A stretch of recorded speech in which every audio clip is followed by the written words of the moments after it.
Chapter 81. Su Yiyan heard this and saw the way he looked at Hua Chenhuan. Her face instantly turned gloomy. She threw the hat on the shelf and shouted, "Waiter!" The waiter in the store had been paying attention to the situation. When he heard Su Yiyan's call, he immediately trotted over and asked with a professional smile, "Miss, is there anything I can help you with? Help me pack up everything in that area and this area, except for the green hat, and send it to the Chengnan family Hua." The waiter's eyes flashed and said obediently, "Okay, I'll get someone to pack it up for you."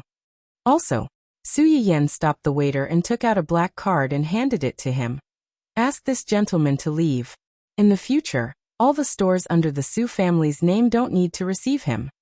The waiter's face changed slightly and his attitude towards Su Yiyan became more respectful.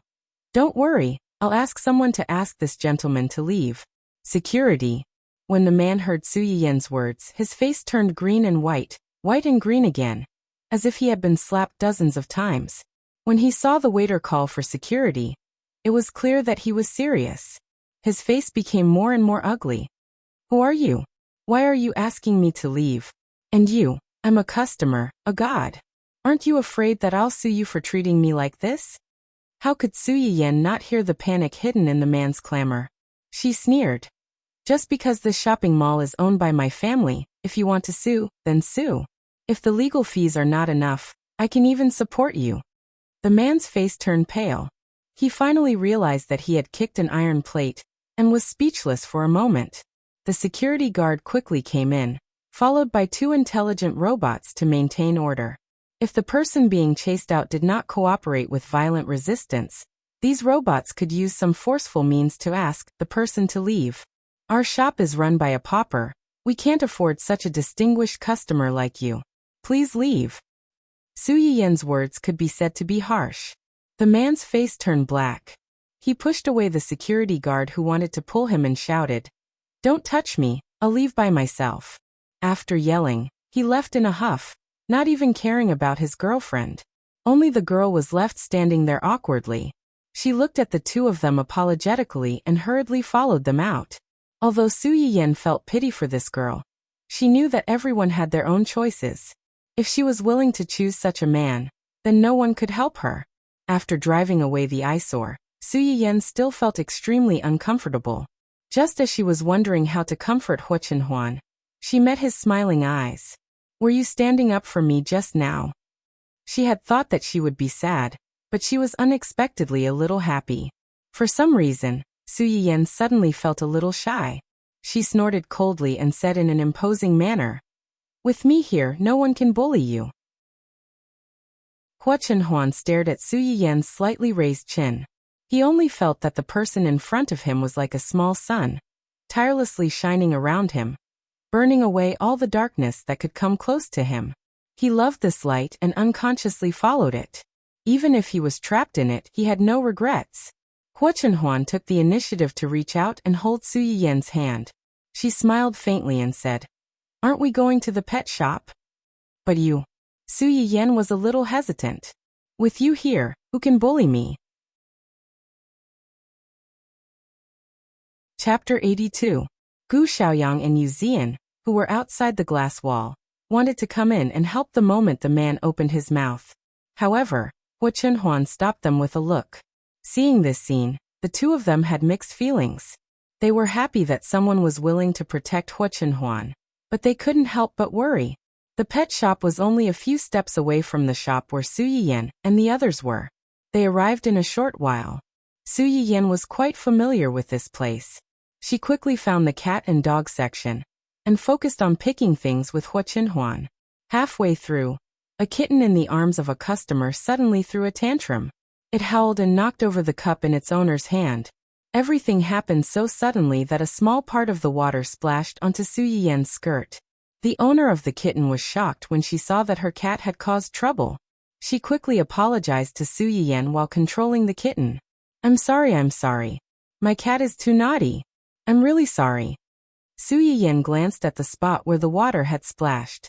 Since it wasn't a big problem, she didn't argue with the cat owner.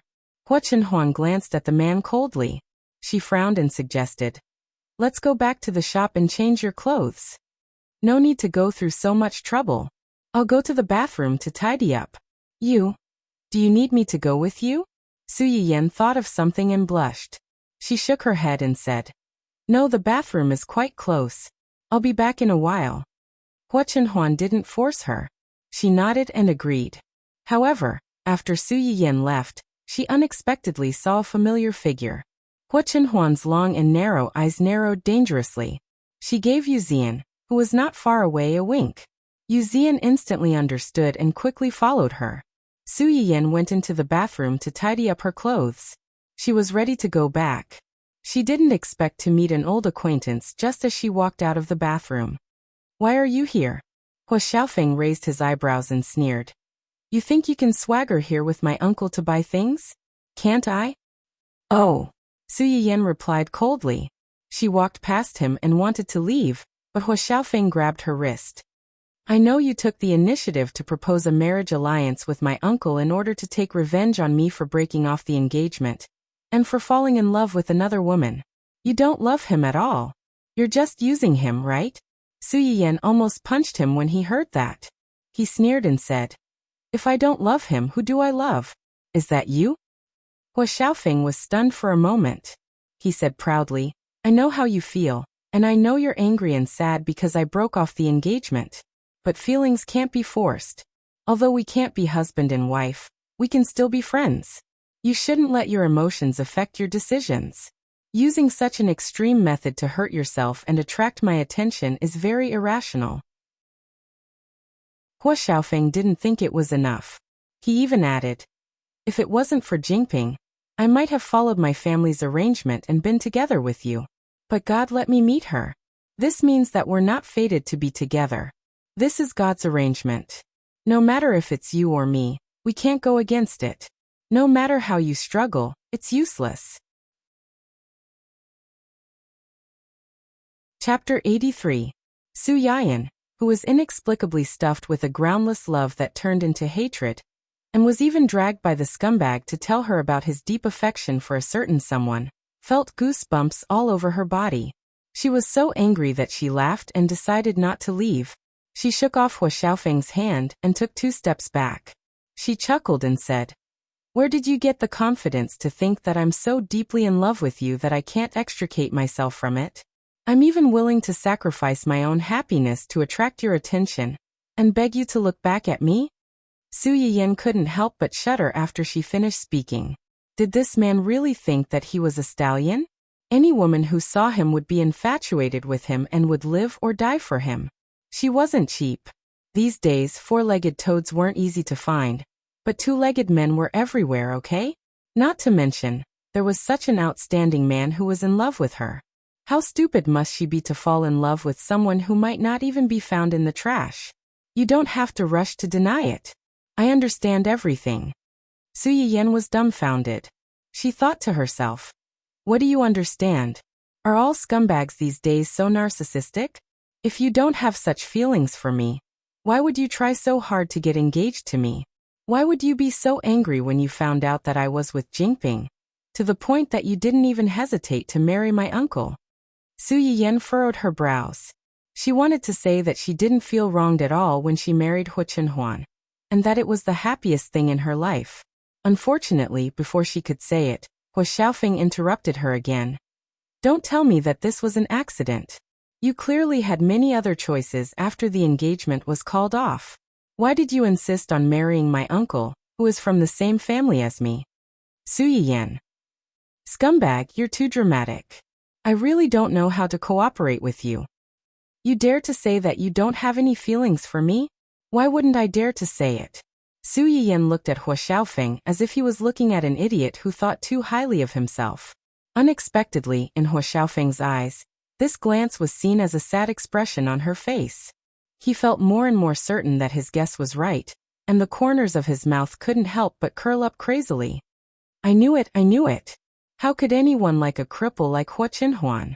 I heard that the car accident that you're not only crippled his legs, but also caused him to lose his ability to reproduce. A man like him who can't stand on his own 2 feet, if you really want to get married, can he satisfy you? Can it make you a real woman? Su Yiyan was a little impatient when he heard Hua Xiaofeng's smug bragging. However, when he heard the latter part of the sentence, his face instantly darkened. His gaze towards Hua Xiaofeng also became murderous. Say that again. What?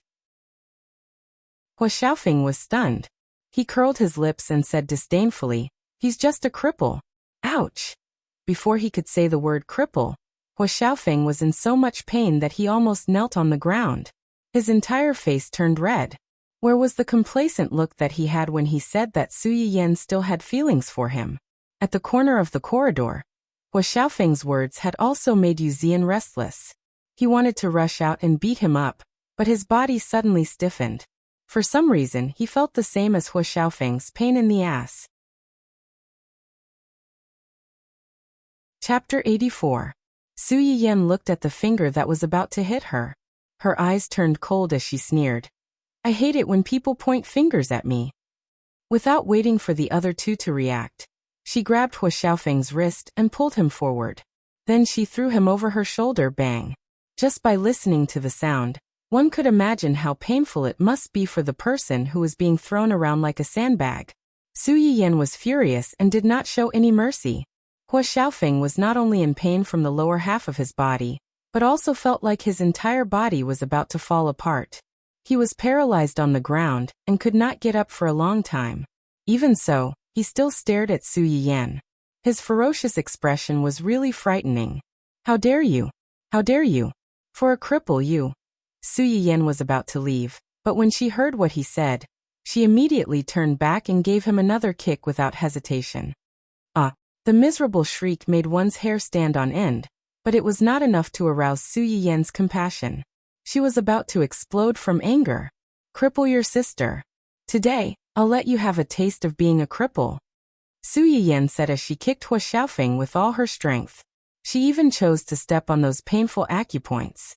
"If a tiger doesn't show its might, you guys really think I'm a sick cat? What did you just say? Was I the one who tried every possible way to marry you? F***CK, does your whole family have Alzheimer's and intermittent amnesia?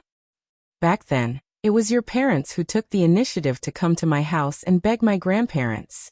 They took advantage of the fact that your mother and my mother were best friends in university, and begged my parents to betroth me to you. How long has it been since then? How did it become me trying every possible way to marry you? You're distorting the truth. Aren't you afraid that the wind will cut your tongue? You be *tch. Before Hua Xiaofeng could finish cursing, Su Yiyan kicked him again. "As for the annulment of the engagement and the matter between you and that shameless mistress, do you think you're worthy of it? Do you think that I would give up on such a rare treasure and pick up a pair of used shoes instead?" Hua Xiaofeng was in so much pain that his forehead was drenched in cold sweat. When he heard Su Yiyan describe him as a pair of broken shoes, he almost lost his breath and died of anger on the spot. "You really think you're so popular? Why don't you take a look at yourself? Hua Xiaofeng, as a piece of trash, please stay in the trash. Don't come out and pollute the environment, okay? How dare you compare yourself to my Chenhuan when you're such a coward? How dare you talk about him like that? Who asked you to keep your mouth clean? Who asked you to keep talking? Who asked you to keep talking?" The more Su Yiyan spoke, the angrier she got. She kicked Hua Xiaofeng a few more times. Yu Zian, who was observing from the side, was speechless. He thought that she was a daughter flower that only knew how to cry. He didn't expect her to be a man-eating flower. With that thought in mind, Yu Zian sneaked a peek at Hua Xiaofeng, who was lying on the ground like a dead dog and was barely breathing. At the same time, he couldn't help but feel a chill down his spine. The future young madam's fighting spirit was a little too strong. When he thought about how this young madam might get into an argument with their young master after marrying into the family, that scene, Yu Zian was so scared by his own imagination that he shuddered. However, with how much young master doted on young madam, they probably wouldn't get into an argument. Chapter 85. After punching Hua Xiaofeng to her heart's content, Su Yiyan felt a little better after venting some of her grievances from 2 lifetimes. She let out a sigh of relief, tidied up her slightly messy clothes, and instantly changed from a domineering flower back to a cute little sweetheart. However, This little sweetheart's words were still full of hostility and threat. Remember to respectfully call me and Chinhuan uncle and aunt when you see us in the future. Otherwise, I'll cripple you every time I see you. After saying this, Su Yiyan did not even look at Hua Xiaofeng and hurriedly left in her high heels. Not long after she left, Yu Ziyan sneaked out from around the corner. Looking down at Hua Xiaofeng, who was not sure if he was alive or dead, he vented his anger and cursed, "Serves you right." After Su Yiyan left, she did not stay outside for long, and quickly returned to the pet shop. The moment she saw Hua Chenhuan, Su Yiyan's originally restless heart finally calmed down completely, and the smile on her face became more genuine. "Did you wait long? My stomach suddenly felt a little uncomfortable, so I stayed a little longer." "You don't have to apologize. Are you still feeling uncomfortable?" Su Yiyan was stunned for a moment before she realized that Hua Chenhuan was asking her if she still felt uncomfortable with her stomach. She did not know why, but her eyes suddenly felt a little sore. God was really unfair. Why should such a good person be looked down upon and slandered by others because of the harm she had suffered in the past? Thinking of this, Su Yiyan felt a little regretful. She should have kicked that scum a few more times. If Yu Ziyan, who was busy cleaning up the mess, knew what Su Yiyan was thinking at that moment, he would probably sigh and say, "Young mistress, if you kicked him a few more times he would really die." "It's okay. I don't feel uncomfortable anymore. Did you see anything else just now?" "No, I'm not very familiar with these things." "Then forget it. These things are enough for them to play with. Let's go back. Dundun must be waiting for us at home." Hua Chenhuan was not in a hurry to answer. Instead, she glanced at Yu Ziyan, who had just returned with Su Yiyan. After receiving an affirmative nod from the other party, he replied with a faint smile, "All right." Su Yiyan and Su Yiyan got rid of the eyesore and happily went home with the small gifts they had chosen. On the other hand, when Jingping, who was finally able to get some fresh air, followed Hua Xiaofeng to the shopping mall to pick out clothes, was not so lucky. She waited in the clothing store for a long time, but Hua Xiaofeng didn't come back. She called him several times, but no one answered. In the end, he could only change out of the clothes he had chosen under the waiter's meaningful gaze, and leave in a sorry state. After coming out of the clothing store, when Jingping's entire face was dark, she suppressed her anger, and took out her phone to call Hua Xiaofeng again. Of course, the call didn't go through again. When Jingping was so angry that her teeth itched, she directly blocked Hua Xiaofeng's phone number. She opened her contact list and wanted to call a friend over to pick her up. However, a private message suddenly popped up in the back end of her livestream room. The content of the private message was not unfamiliar to her. The general idea was that someone in the gourmet area had plagiarized her livestream and had gained the support of many people.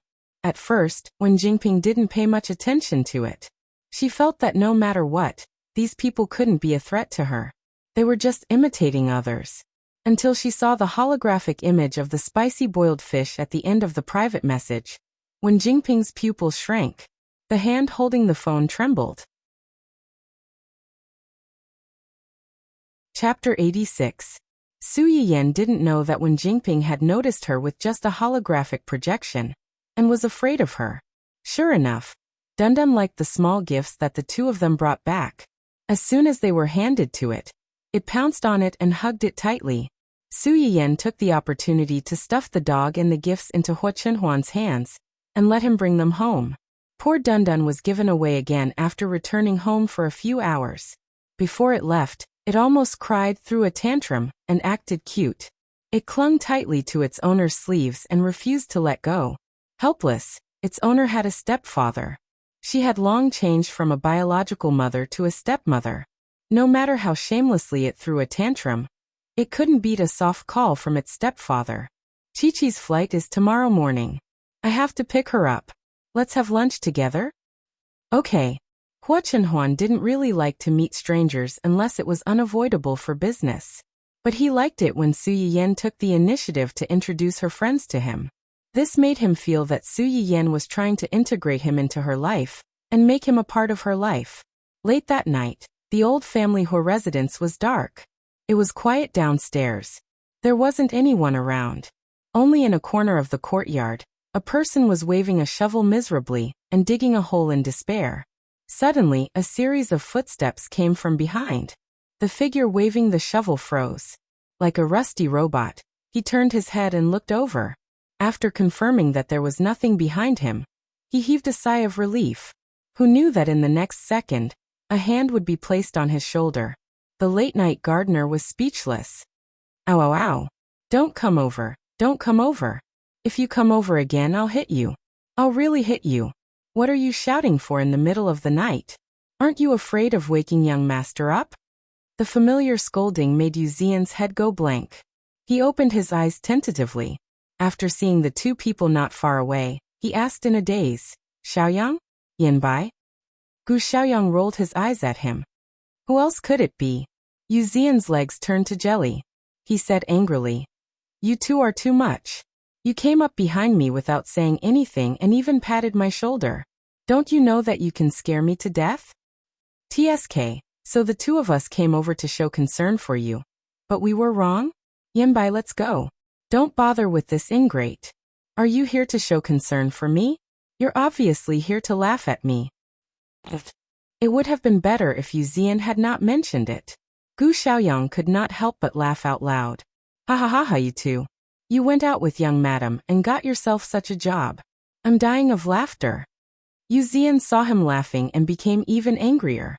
He raised the shovel and was about to shovel him. What are you laughing at? Not only are you not helping me, you're even laughing at me. What kind of brother are you? All right. Both of you, enough is enough. Zhuo Yanbai stood between the two of them and held Yu Zian's hand. He said with a headache, What's going on? Didn't you accompany young master to Miss Su's house today? What happened? Why did Zian start farming as soon as he came back? When Yu Zian heard the word farmer, he felt like he had nothing left to live for. Gu Xiaoyang couldn't help but laugh out loud again. It's like this. Miss Su's best friend is coming back tomorrow.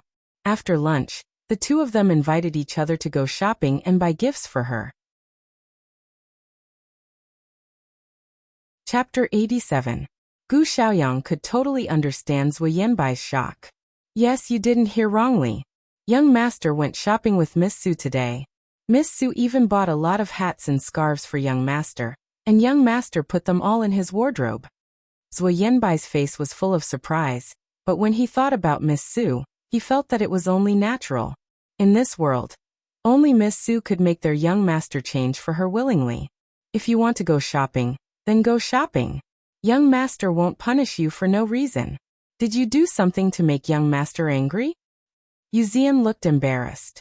Gu Xiaoyang coughed softly and said in disgust, Speaking of which, the culprit is actually Hua Xiaofeng? What does this have to do with Hua Xiaofeng? Yu Zian's face darkened. He told Gu Xiaofeng about how Hua Xiaofeng bribed a customer in the pet shop to pour water on Su Yiyan, forcing Su Yiyan to go to the bathroom to clean up.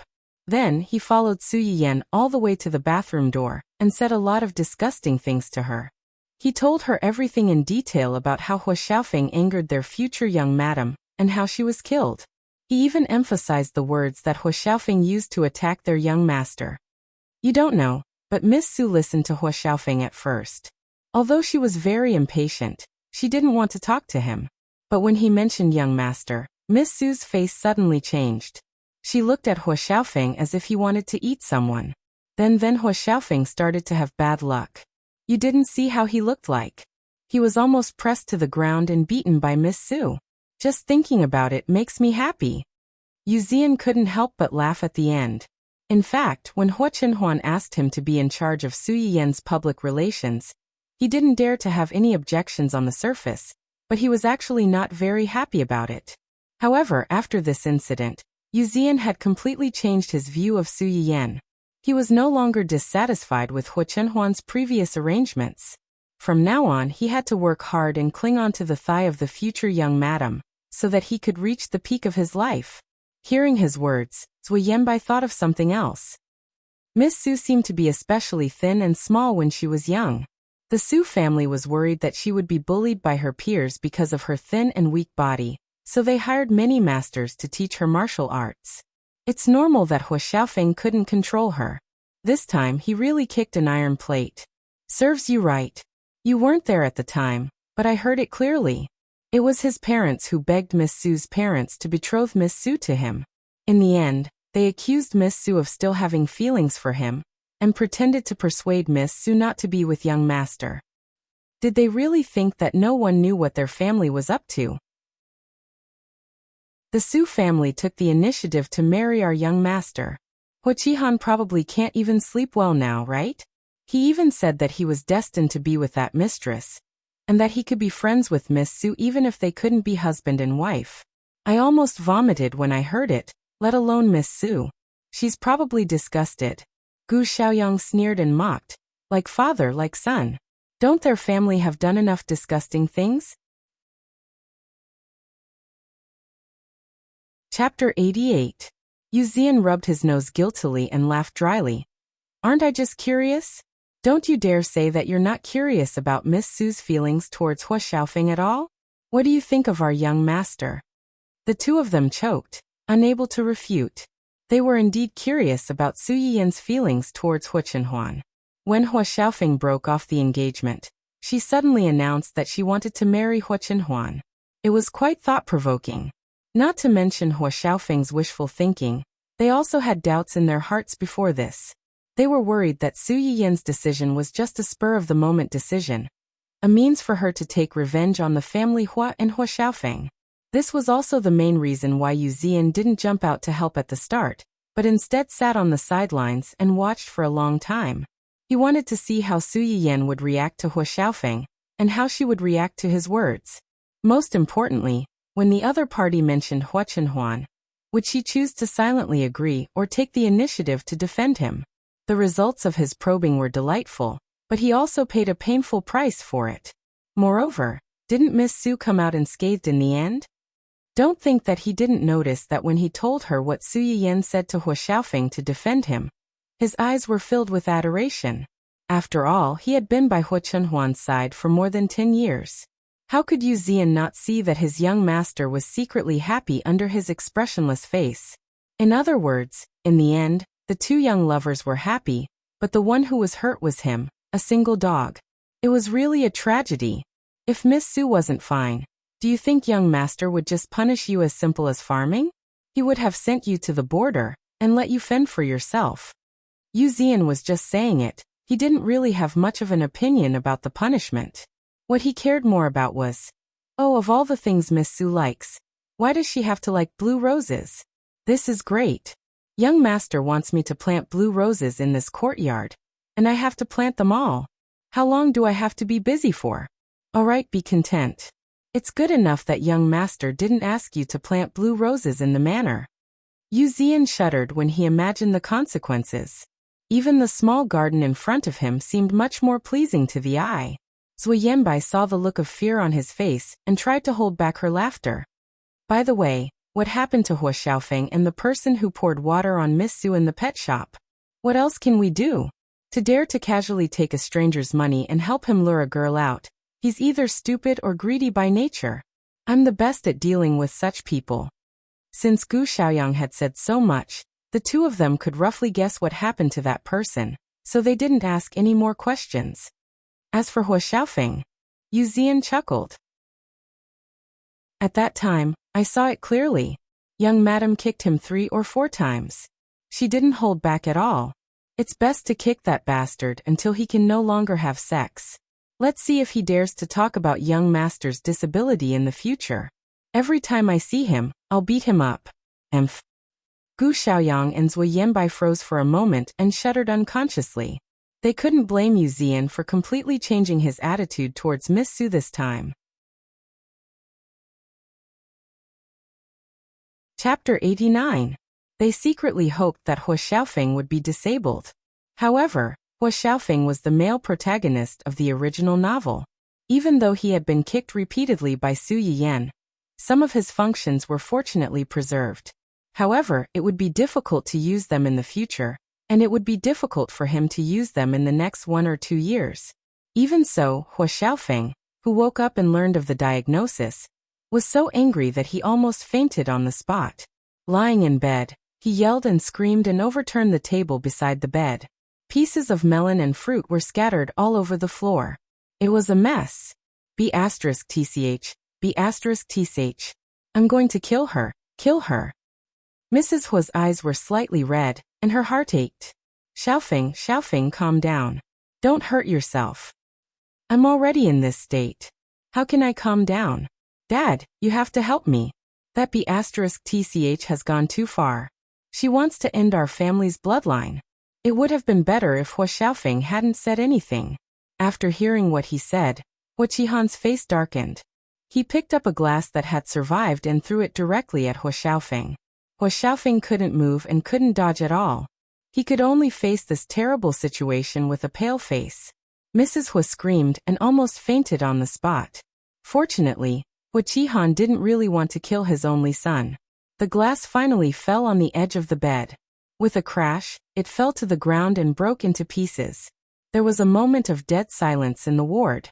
Mrs. Hua's legs went weak, and she almost fell to the ground. Qihan, what are you doing?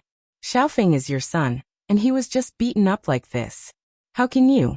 Why can't I? I can't wait to stuff this guy back into your belly and pretend that I don't have a son. How can you say such a thing? Why can't I say it? Ask your good son what he has done. Mrs. Hua choked. Even if he did something wrong, that little B*TCH shouldn't have hit him like that. It's considered light that they beat her up like this. Hua Qihan pulled up a holographic video with a dark face and directly showed it to his wife. The two protagonists in the video were very close to each other. It was a complete reenactment of the scene where Hua Xiaofeng blocked Su Yiyan and said a lot of things to her. Mrs. Hua's face turned red when she heard Su Yiyan's questions. Wasn't that right? Back then, it was because they had taken a fancy to Cheng Xiuqin's family background and connections that they used the guise of being best friends to matchmake Su Yiyan and Hua Xiaofeng. The Su family thought about it for a while and agreed to the marriage. The Hua family naturally thought that Su Yiyan must be interested in their son to agree to the marriage. Over time, they almost tacitly agreed to this matter, and selectively forgot that they were the ones who proposed the marriage in the first place. Mrs. Hua felt her face hurt when someone pointed it out so bluntly. Watching the video again, Hua Qihan was even angrier. Do you know who sent this video? Who is it? It's Hua Chenhuan's subordinate. I've lived for more than 40 years, and I've never been so humiliated like today. If it weren't for Hua Xiaofeng's half-dead appearance, he really wanted to kick his troublesome son to death. Chapter 90. Hua Xiaofeng's face turned pale when he saw the video. He said in disbelief, Uncle's people sent this? How could Uncle's people have this video? Then they also know what I said about Uncle. Now you know what fear is. Why didn't you think before you said it? Hua Qihan was really angry with his stupid son. They were indeed laughing at Hua Chenhuan's disability in their hearts. Jokes aside, no one dared to say it out loud. This stupid thing mocked and ridiculed in front of someone's fiancé. Who else would they hit if not you? What angered him the most was that even he, an outsider, could see that when Hua Xiaofeng first said those words, Su Yiyan's expression was very impatient and full of sarcasm and disdain. However, this stupid thing seemed to be blind and expressed his magnanimity one-sidedly. In the end, he even involved the topic of Hua Chenhuan. What a pig's brain! If Hua Chenhuan released this video, not only would Hua Xiaofeng become a laughingstock, but he as his father, would also become a laughingstock. Stay in the hospital for treatment for the next few days. After you're discharged, stay at home and rest well. Don't worry about the company's affairs. Hua Xiaofeng and his mother's faces changed drastically. Mrs. Hua couldn't help but scream. Qihan, you can't do this. Xiaofeng just joined the company not long ago. What will the others think of him? What will the others say when he returns to the company in the future? Help him think of a way. Think of a way. Think of a way. I can't even protect myself. How can I protect such a stupid thing? Do you think our family is not dying fast enough? They planned it. They must have planned it. This is a conspiracy, Dad.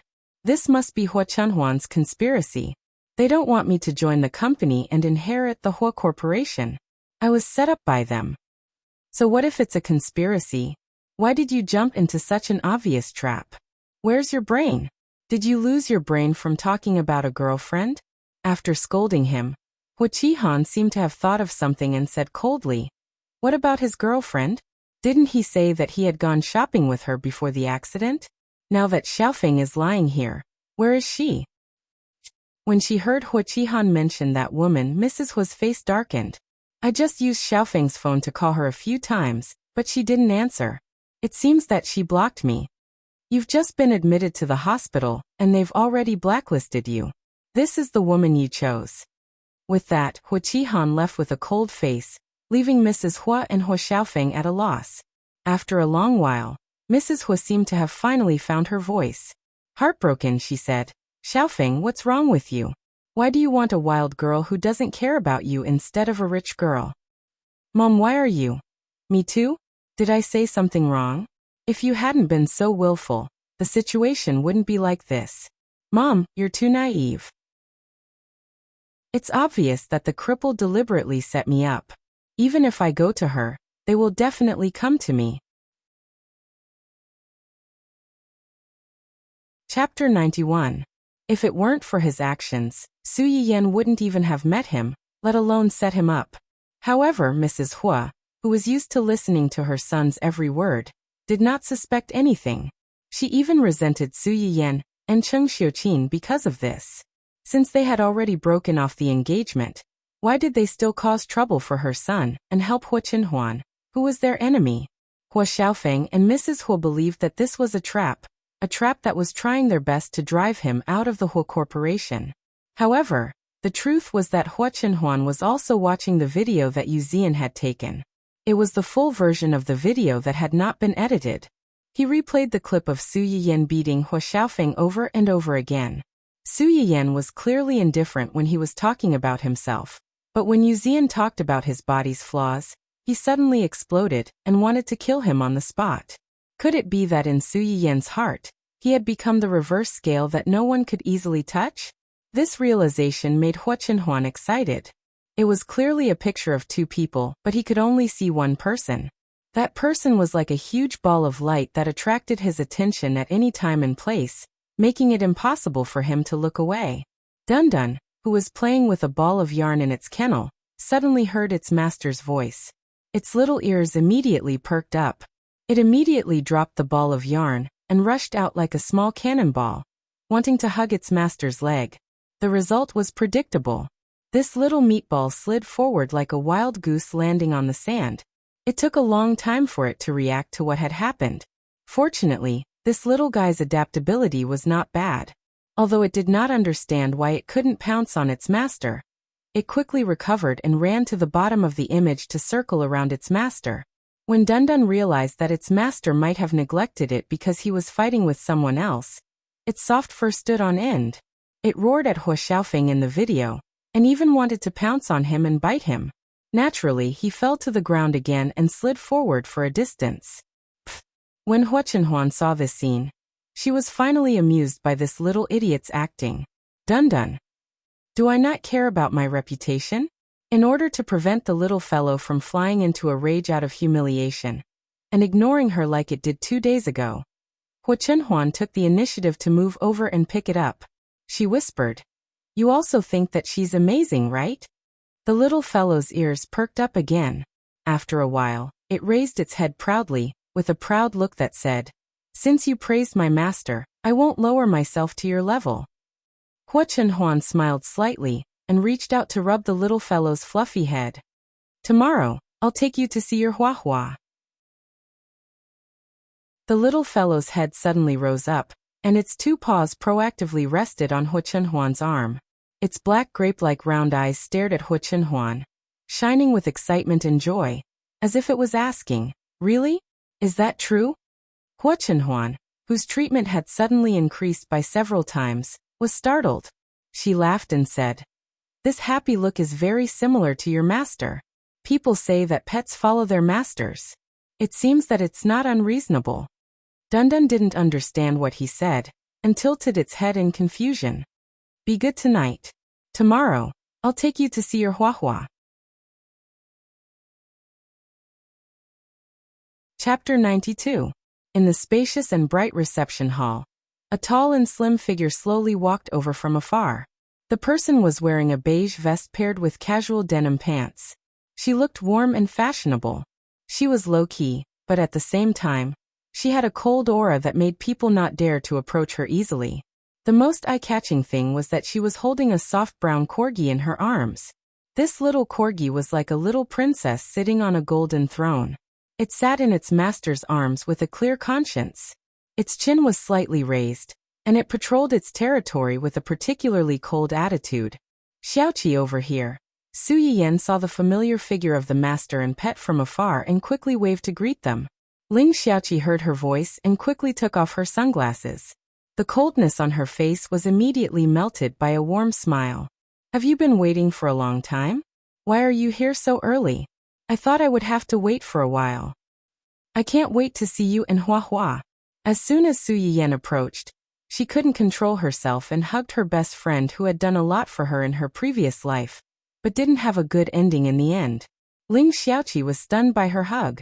She blinked in confusion and scolded with a smile. Why are you suddenly so intimate? All right, hurry up and get up. Don't press on Hua Hua. Su Yiyan hugged her for a while before reluctantly letting go. She turned her attention to the little corgi in her arms. Hey Hua Hua, do you still recognize Auntie Yiyan? Come, let me hug you. Hua Hua tilted its head and looked at Su Yiyan for a while. It gave Su Yiyan face and stretched out its hand. Su Yiyan was overjoyed. She carefully took Hua Hua out of Ling Xiaoqi's arms, pinched its soft little paw, and said happily, Hua Hua is still as cute and well-behaved as before, unlike the one in my house who only knows how to run around all day and occasionally tear down the house like a husky. It's really worrisome. When Hua Hua heard Su Yiyan's words, she immediately lifted her chin. Clearly, she was very pleased with Su Yiyan's praise. Ling Xiaoqi shook her head helplessly and looked around. Right, where's Dundun? Why didn't she come with you? At my fiancé's place. Where's your fiancé? Ling Xiaoqi was shocked. Su Yiyan valued Dundun as much as she valued Hua Hua. This fiancé that she had never met could make Su Yiyan keep Dundun by his side. This was definitely true love. Speaking of which, what's going on between you and your current fiancé? I heard that you and that Hua Xiaofeng have already broken up. It's a long story. You and Hua Hua rushed back early in the morning, so you must be hungry.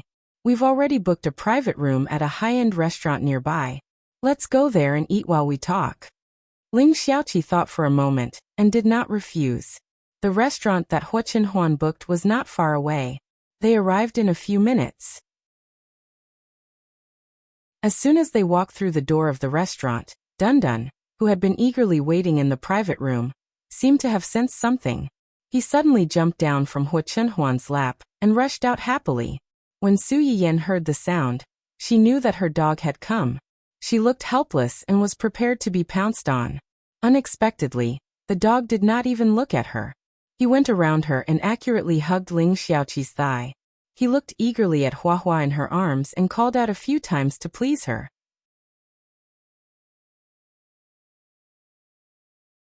Chapter 93. This is Dundun. Ling Xiaoqi was stunned for a moment before she recognized the dog that was hugging her thigh the moment they met. It was Su Yiyan's Zai that she had mentioned not long ago. Dundun has become so strong in just a few months.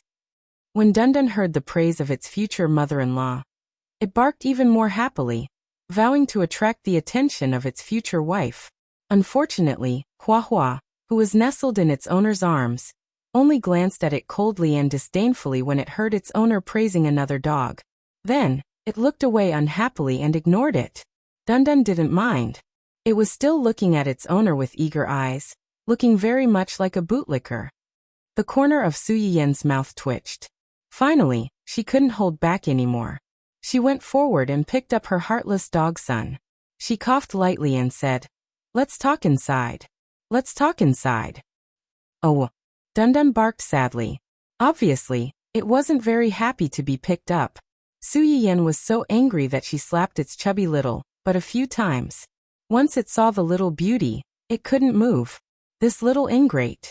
Fortunately, her fiancé's gentle call quickly pulled Su Yiyan out of the negative energy that filled her stomach. Su Yiyan threw away her unfilial dog Sun and returned to Hua Chenhuan's side. Dun Dun, who had been abandoned, was speechless. Gu Xiaoyang, who had suddenly been entrusted to his care, was speechless.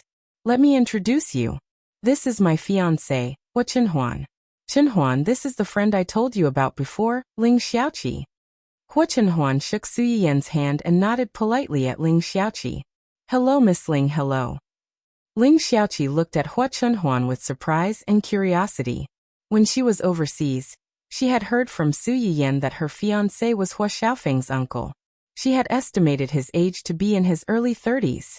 But now that they had met him, they realized that he was in his early 30s. If he were to say that he was the same age as Su Yiyan, they might even believe it. Ling Xiaoqi had met Hua Xiaofeng once before, but she didn't have a good impression of him. Now that he saw Hua Chenhuan, he couldn't help but compare him to Hua Xiaofeng. With this comparison, she suddenly understood why Su Yiyan wanted to change her fiancé. Not to mention his appearance and temperament, just by looking at the way the person in front of her faced Su Yiyan, she could tell that he loved her very much and cared about her very much.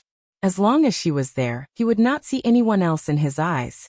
Just this point alone made him 100 times better than that arrogant Hua Xiaofeng.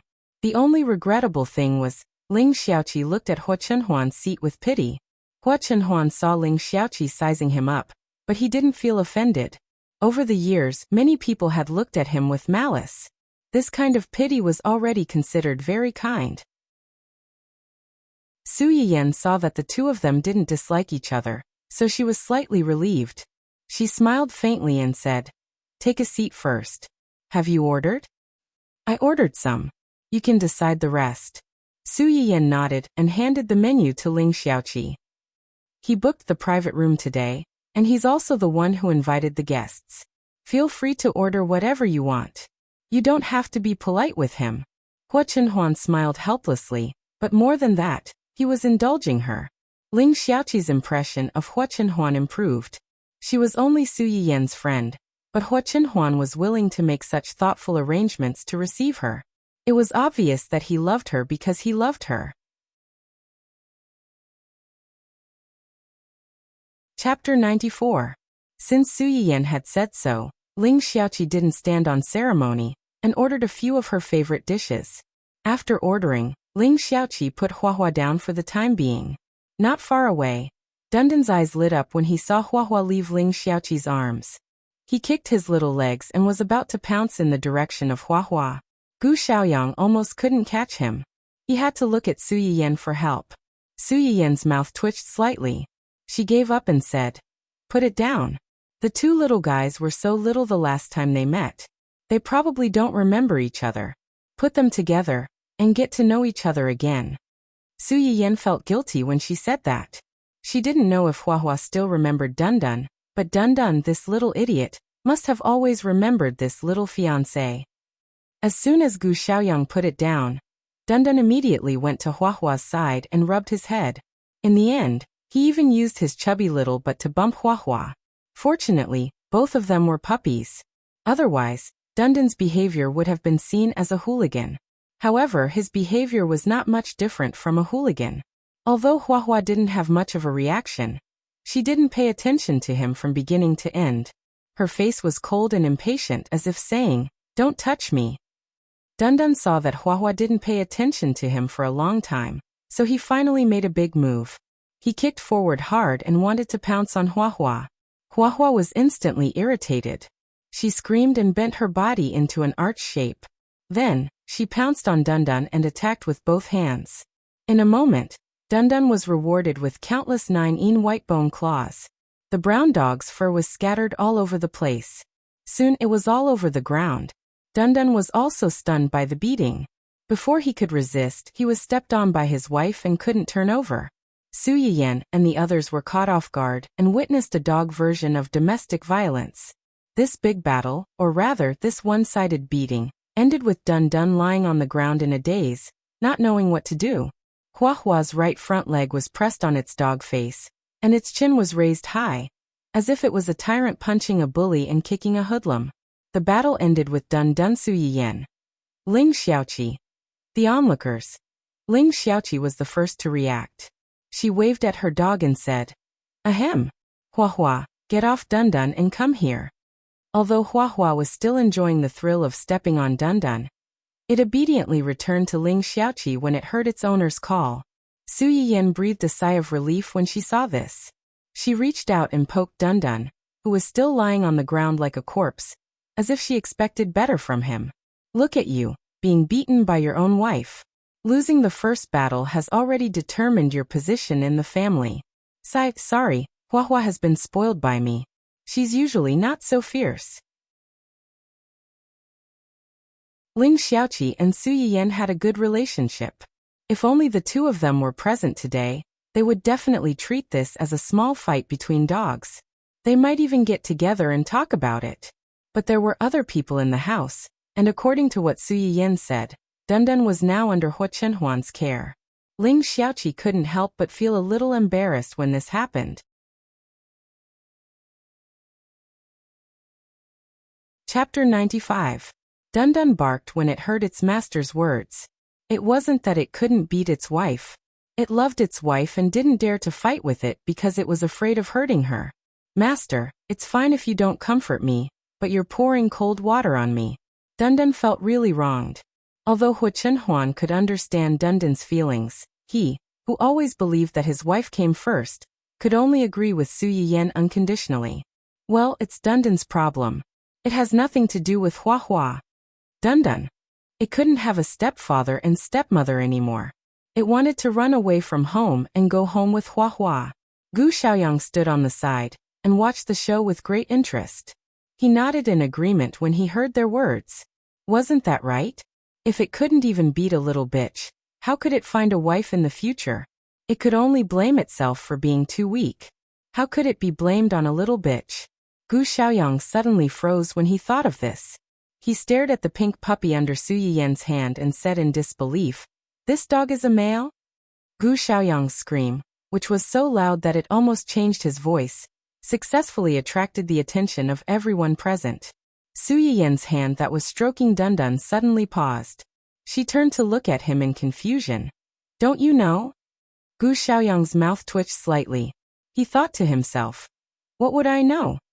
Since the dog had lived in the family Hua's old house, it had been treated like an emperor. Except for buying things, everything was done by the young master. They couldn't even get close to it or touch it. How could they know if it was a male or female? Not to mention, it was dressed in such a flashy manner. Gu Xiaoyang was just about to complain when his young master's gaze locked on him. The words that were about to come out of his mouth were stuck in his throat, and his whole face turned red. Ling Xiaoqi saw his embarrassment and hurriedly tried to smooth things over. "Actually, you can't blame him for misunderstanding. When I first saw Dun Dun, I also thought it was. Our Hua Hua even treated it like a sister." Hua Hua, who was nestled in Ling Xiaoqi's arms, suddenly cried out when she heard her master's words. She looked at Dun Dun with murderous eyes. Su Yiyan scratched his face guiltily, feeling a little distressed. Hua Chenhuan narrowed her eyes and asked in a low voice, "What's wrong, Dun Dun?" "Actually, it's nothing much. Dun Dun was just a few days old when I brought him home. He was so small, weak and pitiful.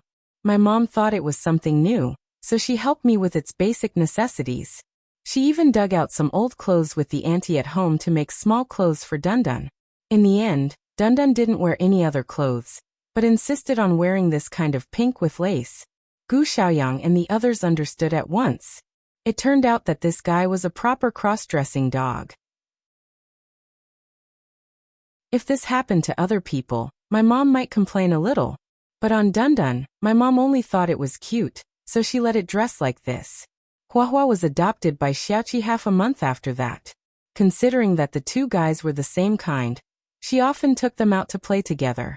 The two little guys became familiar with each other. Ling Xiaoqi sighed when she heard this and interrupted. "At that time, I saw it dressed like that and took it for a girl. Hua Hua also did the same. I thought they were sisters, but I didn't expect." Everyone in the room looked at Hua Hua with sympathy. This was really the real-life version of, "I treat you as a sister, but you want to f***ck me."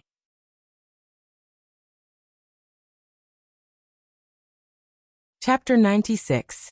Gu Xiaoyang looked at Huahua as if he was looking at an innocent woman who had been molested by a bully. And Dundun was that bully. Dundun, the cross-dressing bully, Bully Dundun. Woof woof woof woo. Dundun rubbed against Ling Xiaoqi and reached out his paw to touch Huahua. As expected, he received another round of beating, and his brown fur fluttered like snowflakes in the air again.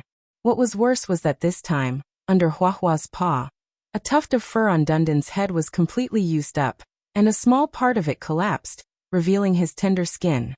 To put it bluntly, he was bald. Ha ha ha ha. Su Yiyan laughed out loud when she saw this scene. Hua Chenhuan held her shoulders to prevent her from laughing too hard and falling off the chair. However, his eyes were also gleaming with schadenfreude, just like Su Yiyan's. Dundun listened to its owner's laughter, and its round eyes were full of confusion. Finally, perhaps it felt a little cold on top of its head. So it turned to look at the glass door in the private room, and saw the familiar yet strange bald dog. Dundun tilted its head in confusion, and the bald dog tilted its head as well. Dundun stretched out his paw, and the bald dog stretched out its paw as well. After a few times, Dundun finally realized that something was wrong. Wait, this dog was him? He was bald. Dundun looked as if he had been struck by lightning, and he staggered back a few steps in shock. Finally, he sat down on the table, and with a gloomy expression on his face, he shut himself up. Su Yiyan looked at her family's dramatic dog, and the smile that she had managed to stabilize almost collapsed again. Fortunately, the dishes they had ordered before were served one after another, and she was successfully rescued from her dog's laughable stupidity.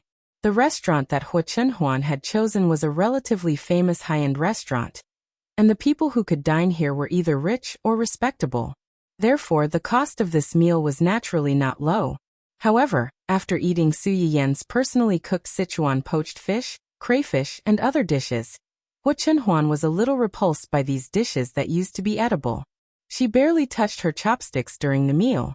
Although Su Yiyan was talking to Ling Xiaoqi, part of her attention was still on Hua Chenhuan. Seeing this, she couldn't help but ask, Hua Chenhuan, why are you eating so little? Do you have no appetite, or the dishes here are not to your taste? Hua Chenhuan did not hide the truth and said honestly, it's not as good as yours. Su Yiyan was slightly stunned. She remembered that Hua Chenhuan had a strong taste. Other than her, there were no strong seasonings like chili on the market, so the dishes she made were naturally not as good. Then I'll cook for you another day when I'm free. Do you want the ones you've eaten before or something else?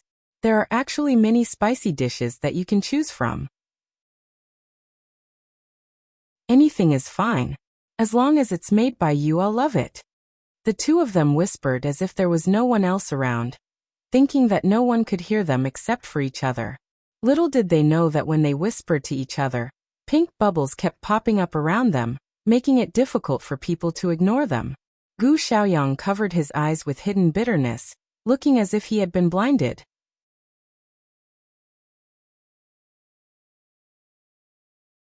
Chapter 97. While you were abroad, I learned a thing or two from Aunt Li. If you want to eat it, I'll make some for you to try when I'm free. Ling Xiaoqi's expression stiffened slightly, and she said rudely, Are you sure you want me to try it and not test for poison? It was no wonder that Ling Xiaoqi had such an idea. Everyone knew how precious a chef, especially a good chef, was in this era. For a chef, cooking skills and recipes were the foundation of their livelihood. Even their employer could not make them hand over these things. Aunt Li was the cook of the Su family, but Ling Xiaoqi did not believe that she was willing to teach Su Yiyan cooking skills. Su Yiyan knew what she was thinking when she saw her reaction. She snorted and said, It's up to you whether you want to eat it or not. There are many people who want to eat my dishes now. Ling Xiaoqi laughed but did not ask any more questions. She just treated it as a little fun between the two of them. After lunch, Hua Chenhuan walked in front with Dundun, while Su Yiyan accompanied Ling Xiaoqi and followed behind. Ling Xiaoqi glanced at Hua Chenhuan, who got along well with Dundun, and suddenly said, Yiyan, after I came back this time, I feel that you have changed a little. Su Yiyan's heart suddenly thumped. What changed? I can't tell. I just feel that you're a little different from before. Su Yiyan's mood was a little complicated. She was suddenly reborn. Although her temperament did not change drastically, her attitude toward some people was indeed very different from before. She just did not expect that the first person to notice that she was different from before was not her family, nor was it Huachenhuan, but her best friend who had been separated from her for several months before this. Was it because onlookers saw more clearly, or had they actually already noticed that she was different, but did not say it out loud like Ling Xiaoqi? But I can feel that you're still you. You're still the you I'm familiar with. Su Yiyan breathed a sigh of relief and said with a faint smile, Yes, I've always been the Su Yiyan you're familiar with. This will never change. As for the change you mentioned, you can understand it as a person who is about to enter the hall of marriage has grown up and matured. Ling Xiaoqi accepted this explanation and agreed. If that's the case, it's not a bad thing that you've changed a little. At the very least, I have a better eye for people now. Su Yiyan was stunned, but he quickly understood what she was referring to. He joked, just a little? Alright, it's a lot. However, you still haven't told me why you suddenly broke off your engagement with Hua Xiaofeng and got engaged with his uncle so suddenly. Is there something I don't know about? Su Yiyan thought that it was true. Previously Ling Xiaoqi was abroad, so she did not tell her too much. She only told her that her engagement with Hua Xiaofeng was broken, and that she was engaged to another man who was in love with her. The wedding date was unchanged, and she had to come back early to be her bridesmaid. Perhaps because of this, Ling Xiaoqi, who originally planned to come back before the wedding, suddenly came back a month early to clarify the matter. It's not that I suddenly understood and broke off my engagement with him. It's that he took a fancy to a girl, and in front of many people he made a fuss and asked me to help them. As kind-hearted as I am, I naturally chose to help them when I encountered such a situation.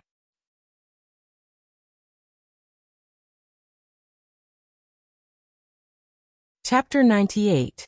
The volume of Ling Xiaoqi's roar was really not low. The people who were walking in front stopped and looked at them. Huachenhuan was fine, but Gu Xiaoyang's face was full of disillusionment. Should he say that she was indeed young madame's best friend? No matter how cute and harmless she looked, she still had a fierce and wild heart. Once she opened her mouth, all the pretense of gentleness was destroyed. Su Yiyan saw his expression and understood everything. She held back her laughter and tugged at Ling Xiaoqi's arm, reminding her, Why are you swearing? Can't you see that you're scaring people? Ling Xiaoqi's mouth twitched slightly. She lowered her voice and said, Isn't it all because of you? Don't change the subject. What's going on with Hua Xiaofeng? That son of a bitch, how dare he cheat on me? He better not let me meet him, or I'll break his legs. You don't have to trouble yourself with that. I just beat him up 2 days ago. You can say that I've vented my anger. After that, Su Yiyan told her how Hua Xiaofeng forced her family to break off the engagement, and how she slapped his family's face and changed the marriage partner to Huachenhuan. Also 2 days ago, Hua Xiaofeng had come to stop her for no reason and said a lot of ridiculous and hateful things. She had beaten him up and sent him to the hospital. She had told her everything. Ling Xiaoqi was furious when she heard that. She wished she could travel back in time to a few days ago and beat Hua Xiaofeng up with Su Yiyan until his mother could not recognize him. He's gone too far, he's gone too far. Doesn't he know whether he has a fiancé or not? Since he has someone he likes, why didn't he break off the engagement with you earlier? He begged you in front of so many people with his so-called true love. He's acting like AB*TCH. Does he think he hasn't lost enough face and wants to drag you down with him? He actually has the face to say that he and that mistress are true love. Even if they don't become husband and wife, they can still be friends. F*CK friends. As expected, shameless people are invincible. Aya, why didn't I come back sooner? If I were here, I would definitely smash his head off. Hua Hua, who was nestled in Ling Xiaoqi's arms, screamed when it heard this. It turned around and buried its head in her arms, afraid that its master would lose control of her emotions and hit its head. Ling Xiaoqi. Knowing that Ling Xiaoqi was sensitive to this kind of thing, Su Yiyan quickly comforted her. Okay, I know you're angry. Anyway, you're already back, and I'm now his nominal aunt. What's there to worry about in the future that I won't have a chance to punish that scumbag couple? Ling Xiaoqi's eyes brightened slightly, and her complexion improved a little. Then she said worriedly, "Then you and He Xiaofeng's uncle. I know what you're thinking. Do you think I'm the kind of person who would force myself to settle for a moment of anger?" That's true. Ling Xiaoqi suddenly understood and nodded. Not to mention anything else, just based on the interaction between the two of them, it was obvious that the two of them had feelings for each other. So was this a lucky hit? Before Ling Xiaoqi could think about it, Dundun, who had been walking in front of Huachenhuan, suddenly turned back. It barked and circled Ling Xiaoqi. After barking for about half a minute, it suddenly lay on the ground, motionless, as if it had fainted. Ling Xiaoqi was shocked. What's wrong with it? Su Yiyen's eyebrows twitched, and she couldn't bear to look at it. It's a scam. It wants you to bring it home with you.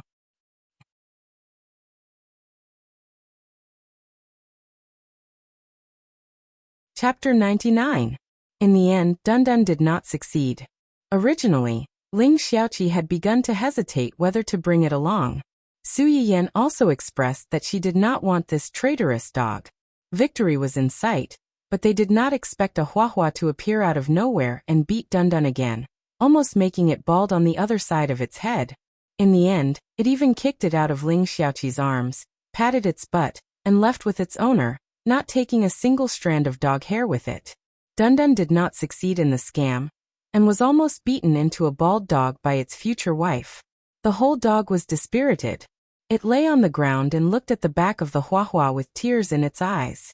Those who did not know would think that it was going to part ways with the other party forever. Su Yiyen was angry and amused at the same time.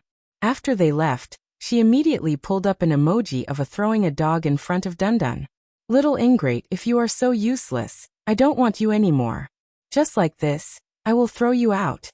Dundun looked at the dog that was as meaty as it was thrown into the river by its owner. There was an emoji of "Daddy doesn't want you anymore" next to it. Its face was cold, and it was not threatened at all. Su Yiyen was angry, but Huachenhuan was very calm. She even taught it. If you like her, continue to chase her until she also likes you. If you are like this after just a little setback, you might as well give up now. Woof woof woof. Huachenhuan's words seemed to irritate Dundun. It suddenly raised its head and barked at Huachenhuan a few times. Huachenhuan's expression did not change. She said in a low voice, "What's the use of barking at me? Am I wrong?" Woof woof woof. "Since you don't want to give up, then stay here and find a way to make her like you." Woof woof woof. "You still have to ask me? Can't you use your brain? You are the one who wants to chase her, not me." Woof woof woof. "I don't need it. We're in love with each other, unlike you. It's unrequited love." Su Yiyen. Hey, how are you two communicating across species? What happened to the two of you when I wasn't around these past few days? But no matter what, after Huachenhuan and Dundun's conversation, Dundun finally recovered. He even leaned against the car window and stared at the bald part of his head sadly, which made Gu Xiaoyang's eyelids twitch. This dog was indeed a demon. Huachenhuan had just finished lecturing Dundun when a faint sigh came from beside her.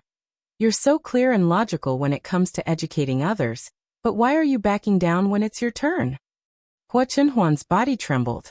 She subconsciously clenched her fists and said hoarsely, "I won't." "What?" "What you just said won't happen in the future." He now wished he could turn Su Yiyen into Thumbelina and hold her in his hands 24 hours a day. How could he watch someone who belonged to him be taken away by someone else like before? Su Yiyen took a few seconds to understand the meaning of Huachenhuan's words. Her eyes lit up, and she responded with great joy, "Okay." After receiving Ling Xiaoqi, Su Yiyen originally planned to accompany Huachenhuan for a while before going home. Unfortunately, the plan could not keep up with the changes. Before she had time to go home with Huachenhuan, her eldest brother called.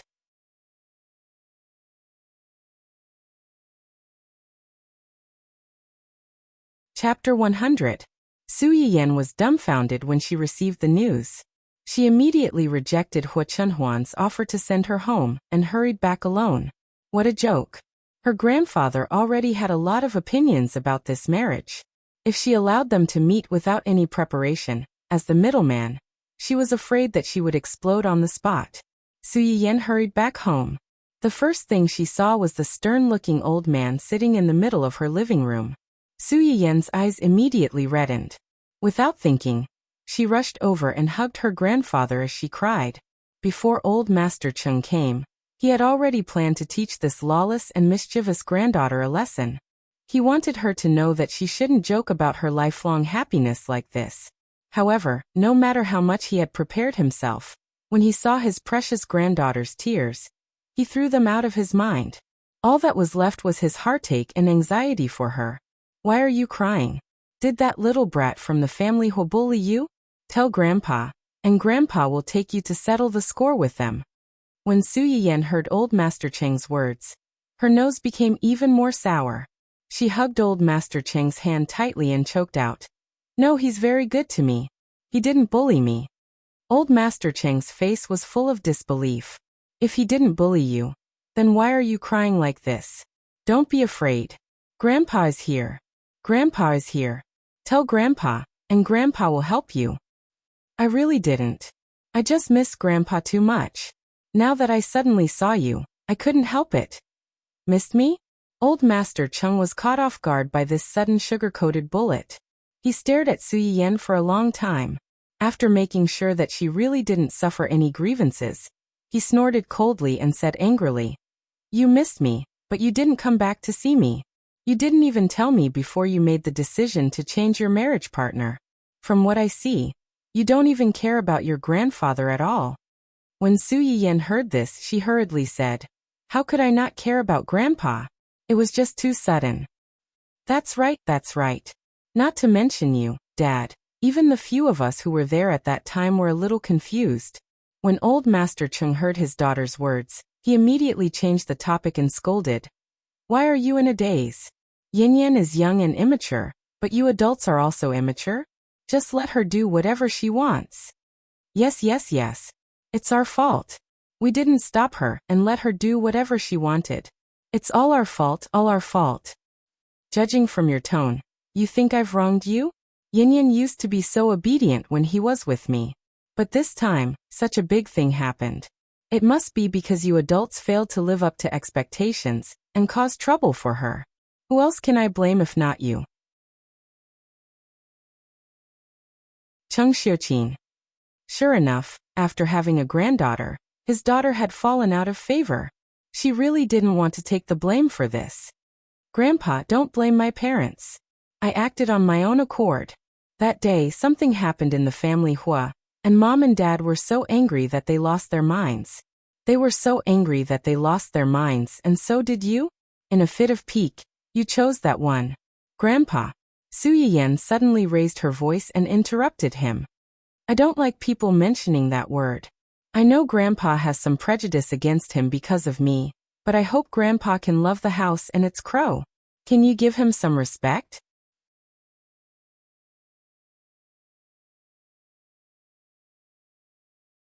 Chapter 101. You haven't even interacted with him before, so how would you know? Su Yiyan met old Master Cheng's eyes and said seriously, "Compared to a healthy man who doesn't love me and only sees me as an accessory, I want a life partner who loves me, respects me, and puts me first in everything." Old Master Cheng felt that her words made sense, so he immediately reacted, "Why do you have to choose between the two of them? There are so many good men in this world. I don't believe that my granddaughter, who is so outstanding, can't find a healthy man who meets your requirements. There are so many good men in this world, but no one will treat me better than him. I only want him, and I don't want anyone else." Old Master Cheng was completely speechless. He wanted to get angry, but when he met the eyes that were almost identical to his late wife's, the anger in his belly seemed to have been splashed with a bucket of cold water. With a snort, it was extinguished. "Are you serious?" "Yes." Su Yiyan didn't back down. "I'm very serious, so serious that I can't be more serious." He couldn't hit her, but he couldn't bear to scold her. Old Master Cheng held it in for a long time, then turned his face away unhappily. When Su Yiyan saw his reaction, she immediately knew that she had passed most of his test. She quickly hugged his arm and said coquettishly, "Also Grandpa, If you think about it this way, it's not completely bad for him. At least he can't beat me.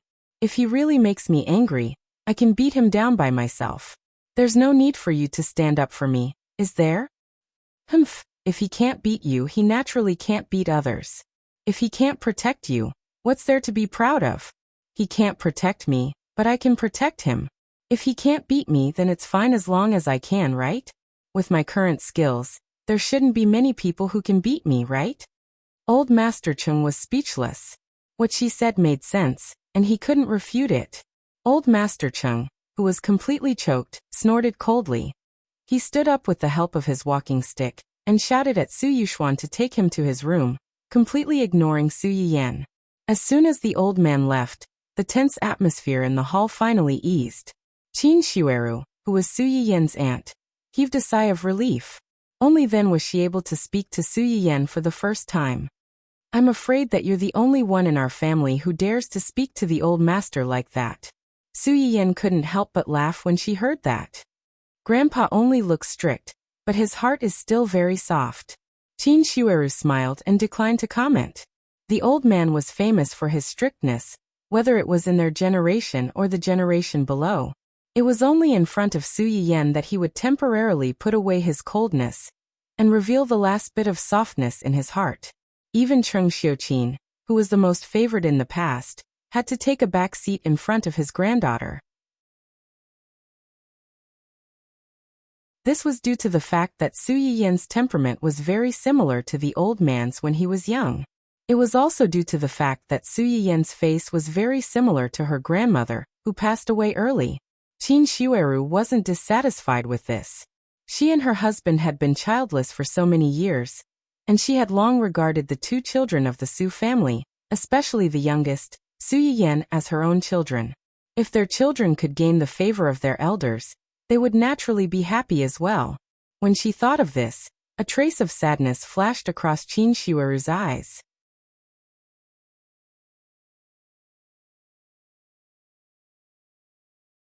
Chapter 102. As expected, Qin Shueru's attention was diverted. She smiled faintly and said, "The old man is in a hurry to come over. There are still many things to do at home, so your uncle stayed behind first. He will come over in 2 days after arranging the follow-up matters." In 2 days? Su Yiyan pondered for a moment and suddenly asked, "Auntie, is your anemia better? The weather has been cold recently. Do your hands and feet often feel cold? Did you bring more clothes this time? If not, I'll ask my mom to prepare more for you later. Don't catch a cold." Cheng Xiuqin did not suspect anything and agreed. Yes. Yan Yan is still the most thoughtful. The weather has been quite cold these few days. You must not have brought many clothes since you came early. I'll ask someone to send more thick clothes over later. If you need anything else, let me know. We're all family, so don't stand on ceremony. Qin Shueru was stunned when she heard Su Yiyan's words. She was a little surprised that Su Yiyan knew that she had been anemic recently. Her anemia started a month ago.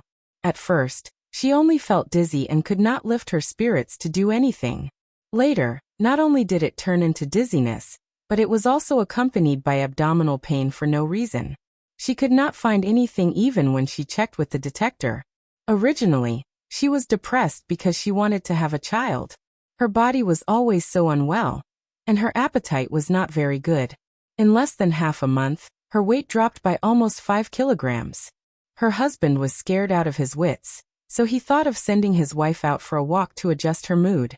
After Qin Shueru recovered from her surprise, she spontaneously found an excuse for Su Yiyan, thinking that her husband told her. She smiled and said, "I've been a little anemic recently. Maybe it's because I'm tired from running around with your uncle.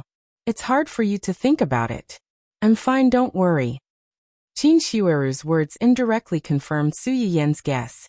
She looked at her remaining favorability points in advance and sighed in relief. It's rare for Grandpa and Aunt to come here. Tonight, let me personally cook dinner to welcome you. Qin Shueru was shocked. Yan Yan can cook? Isn't that right? When Cheng Xiuqin heard that Su Yiyan was going to cook for them personally, he said, "I don't know when this child learned these strange things, and she even hid them from us. If we hadn't seen her tinkering in the kitchen alone some time ago, we wouldn't have known. But fortunately, the food she cooks is not bad. It's just that she doesn't cook for us often. We've only eaten it once before. Tonight, thanks to you guys, we can at least try her cooking again. Cheng Xiuqin spoke in a plaintive tone, but Qin Shueru thought that she was giving herself a heads up. She secretly decided that no matter how Su Yiyan's dishes tasted, she would pretend to like them very much. No matter what, she couldn't let down the child's good intentions. Su Yiyan did not know what Qin Shueru was thinking. He made a preview 2 hours in advance and posted the main content of today's live broadcast on the top of the live broadcast room. Su Yiyan had announced in her live broadcast the day before that the next live broadcast would not be scheduled, but once it was confirmed, it would be posted in the live broadcast room. At this time, there were still many viewers waiting in the live broadcast room regularly, waiting for her announcement. This time, the live broadcast preview really appeared, and they took a look at the content of the preview. Many people were stunned and went crazy.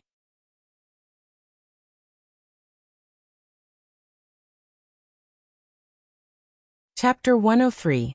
At this time, the composition of Su Yiyan's fans was a bit complicated.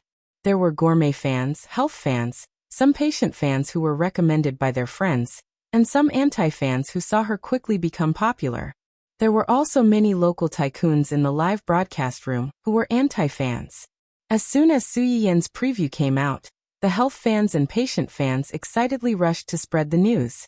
The gourmet fans who were attracted by the spicy boiled fish and spicy crayfish were at a loss. Those jealous anti-fans seemed to have finally found Su Yiyan's weakness and began to chase after those excited true fans to mock and ridicule them. They said that Su Yiyan's live broadcast preview was sensationalism and was deliberately trying to attract people's attention. Su Yiyan was busy finalizing tonight's menu. She didn't have the energy to pay attention to those crazy people on the internet. Since the two of them arrived early, Su Yiyan didn't make much preparation in advance.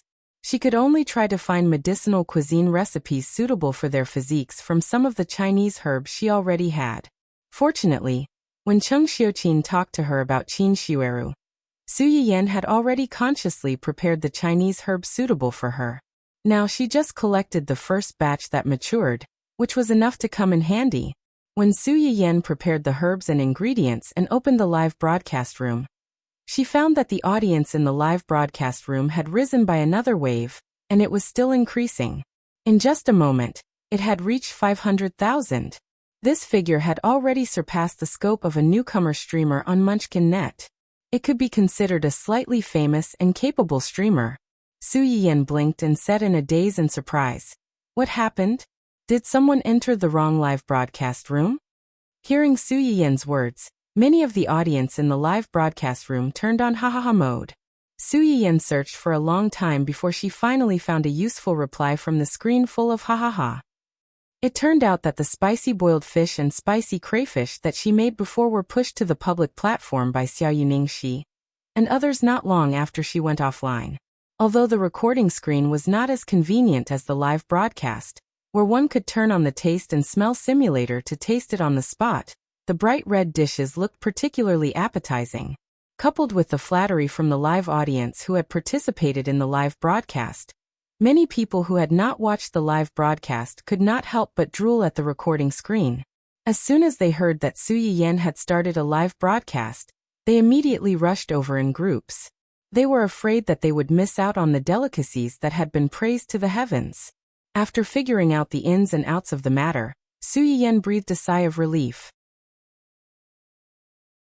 Yin glanced at the upper right corner, where the number of viewers had increased by nearly 100,000 in just a few minutes. His eyes flashed, and he went straight to the point. "Hello new viewers and old viewers who have watched my live streams. Welcome to Yan's Little Kitchen. I'm your host Yan. There are elderly people at home today, so I have to make some dishes suitable for them." Old man? Wasn't it supposed to be a medicinal cuisine that could increase a woman's fertility? How did he become an old man? Although some of the audience members were doubtful, their words were still considered mild. However, the anti-fans were not so polite. They did not care how Su Yiyan would explain later, and started to attack him in a sarcastic manner.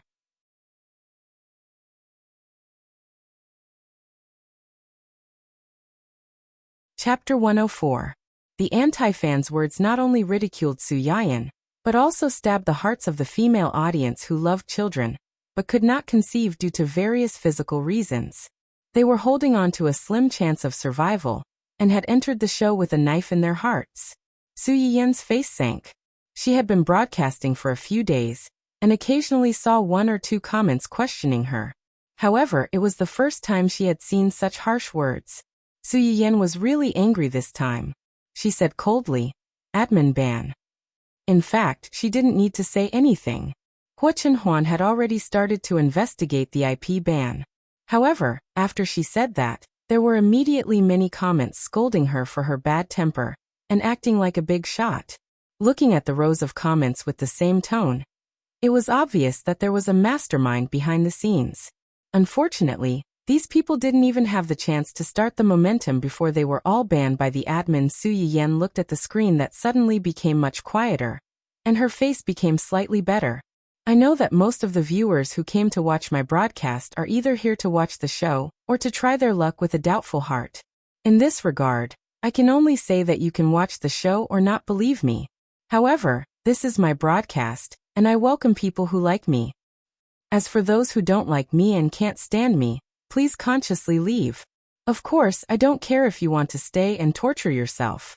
However, please shut your stinky mouth and don't say anything that makes me and my viewers uncomfortable. Otherwise, if you mess with me, I'll mess with you. I don't lack money, fame, or connections. Before you touch me, you should consider whether your ability and background can bear the consequences of my anger. I'll say the ugly words first. I'm a very hard-hearted person. Even if you're half dead and kneeling to beg me to let you go, I won't be soft-hearted and forgive you. Su Yiyan's words not only scared the trolls who were still restless after their accounts were banned, but also scared many viewers in the broadcast. A portion of the audience felt that Su Yiyan's words were too harsh and chose to leave. However, the majority of the audience still chose to stay. Su Yiyan didn't care about what these people thought. She wasn't someone who would let herself be wronged. If she couldn't stand it, she would fight back. She didn't start this live stream for fame or profit. She just wanted to accumulate a little bit of favorability. As for those who were prejudiced against her, how could she expect to gain favorability from them? Those who had a good impression of her and were grateful to her, such as the audience from her first live stream, would do their best to help her. As for these people who hadn't helped her at all, and even wanted to mess with her, it was already good enough that she didn't get back at them. Did they expect her to greet them with a smile? She didn't owe them anything. If there's nothing else, let's return to the main topic. Su Yiyan's voice successfully drew the attention of the remaining viewers, and the comments on the screen instantly became denser. Su Yiyan looked at the much more harmonious bullet screen, and the corners of her lips curled up again. She continued the words that she didn't finish before. There's an elderly at home today, so I'm preparing some dishes that are suitable for the elderly's stomach. Of course, there are also 1 or 2 soups and desserts that are more nourishing for girls.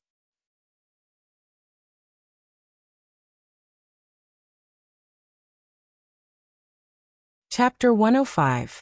As Su Yiyan spoke, he suddenly thought of something and said meaningfully, "As usual, the viewers who scolded the host in my live broadcast room will not participate in the lucky draw."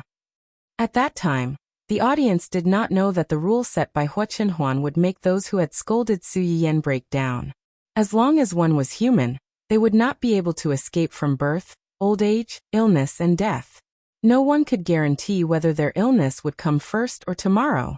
This was also the reason why no one dared to offend a doctor, no matter how rich or powerful they were. You could not guarantee that you would fall into his hands one day. By then, whether he saved you or not would be a matter of life and death. The remaining viewers did not think too much about it. They only knew that after the keyboard warriors who caused trouble were kicked out, their chances would be greater. This was really exciting news. However, when they looked up and saw that the number of viewers was still increasing, they felt as if they had been splashed with a bucket of cold water. It did not seem to increase by much. Considering that stewing soup would take more time, Su Yiyan took out 2 casseroles for stewing soup first. Today we are going to stew 2 soups. The first soup is the one that you guys are more concerned about. It is abalone and ginseng soup that has a certain effect on premature ovarian failure in girls. As soon as Su Yiyan finished speaking, a lot of comments appeared on the screen asking, "What is premature ovarian failure?" Premature ovarian failure? It literally means that the ovaries decline early. The specific symptoms are abnormal menstrual cycle and reduced menstrual volume. Simply put, it is early amenorrhea or even menopause. Unable to ovulate normally, naturally, there is no way to conceive a child.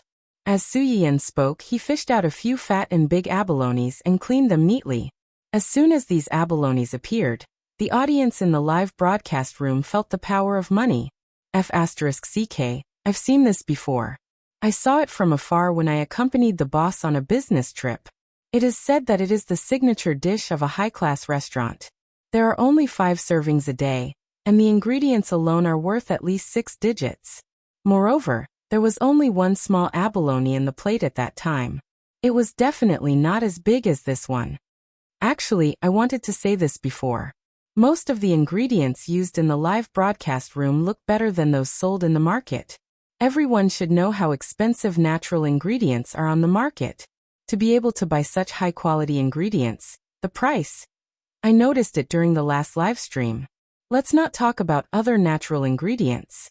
Let's talk about seafood. Although it tasted bad if it wasn't processed properly, the market price was really high. The big grass carp and crayfish that the streamer used in the last live broadcast, you know. The poor me hugged my cheap nutrient solution tightly. To be able to casually take out so many expensive ingredients for a live broadcast, what the streamer said just now might not be a bluff. Her family might really have a mine and not be short of money. When Su Yiyan finished processing the abalones, he saw these comments as soon as he looked up. Even through the screen, she could feel that these people were looking at the abalone in her hand like it was a piece of gold. Su Yiyan was amused by her own idea. She put the washed abalone and the lean meat into the clay pot, and then added the wolfberries. Finally, he took out a huge ginseng that he had spent a huge sum of money to exchange for.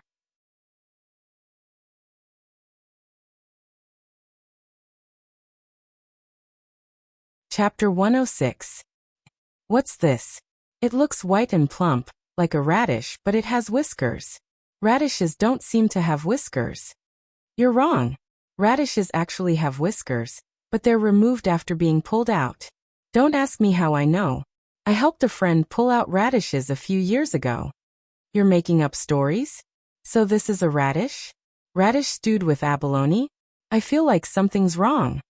Su Yiyan's mouth twitched when he saw that the audience in the live stream had almost completely identified the thing in his hand as a radish. He took a deep breath and said, "This isn't a radish, it's ginseng." Ginseng is a very useful Chinese herb. Every part of its body can be used as medicine, and the medicinal effects are different.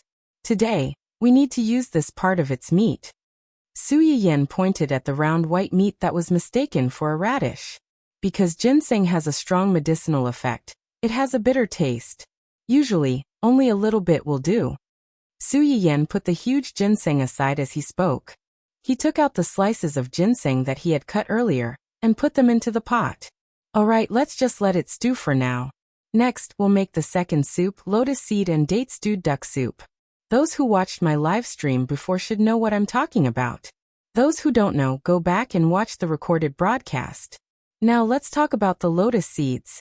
Su Yiyan poured out a bowl of fresh and white lotus seeds.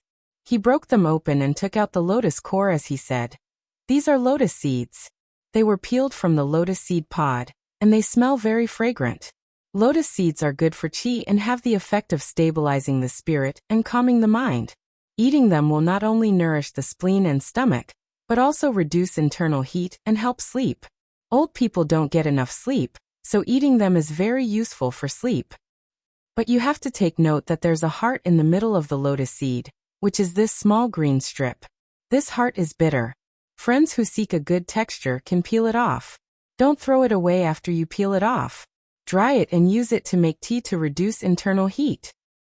After saying so much, we don't even know where to buy this stuff, let alone eat it. You found a point. I just went to the shopping site to search for ginseng and lotus seeds, but there's nothing. Tea. It's not just ginseng and lotus seeds. The red dates, seahorses, and a series of so-called medicinal herbs that the host used before are not sold on the internet QAQ. That's right. If you have the guts to introduce them, then tell us where to buy them. Woof, cry out loud. Su Yiyan was stunned when he saw these complaints. He stopped what he was doing and muttered to himself. Just when the audience in the livestream thought that she had finally been persuaded, and was ready to announce the source of these medicinal herbs and advertise for the audience to buy them, Lin Yiqian suddenly changed her mind. That slender and fair hand suddenly grabbed a lotus seed that had lost its core and moved upwards, leaving the range of the live broadcast room. Then the host's soft chewing sounds and sighs of enjoyment could be heard. It's sweet and refreshing. It's quite delicious. The audience. Without waiting for the audience to come back to their senses, Su Yiyan's hand once again reached for the plate of lotus seeds.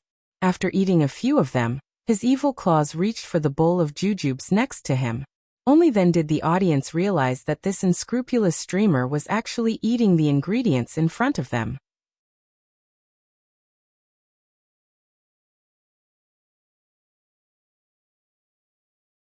Chapter 107.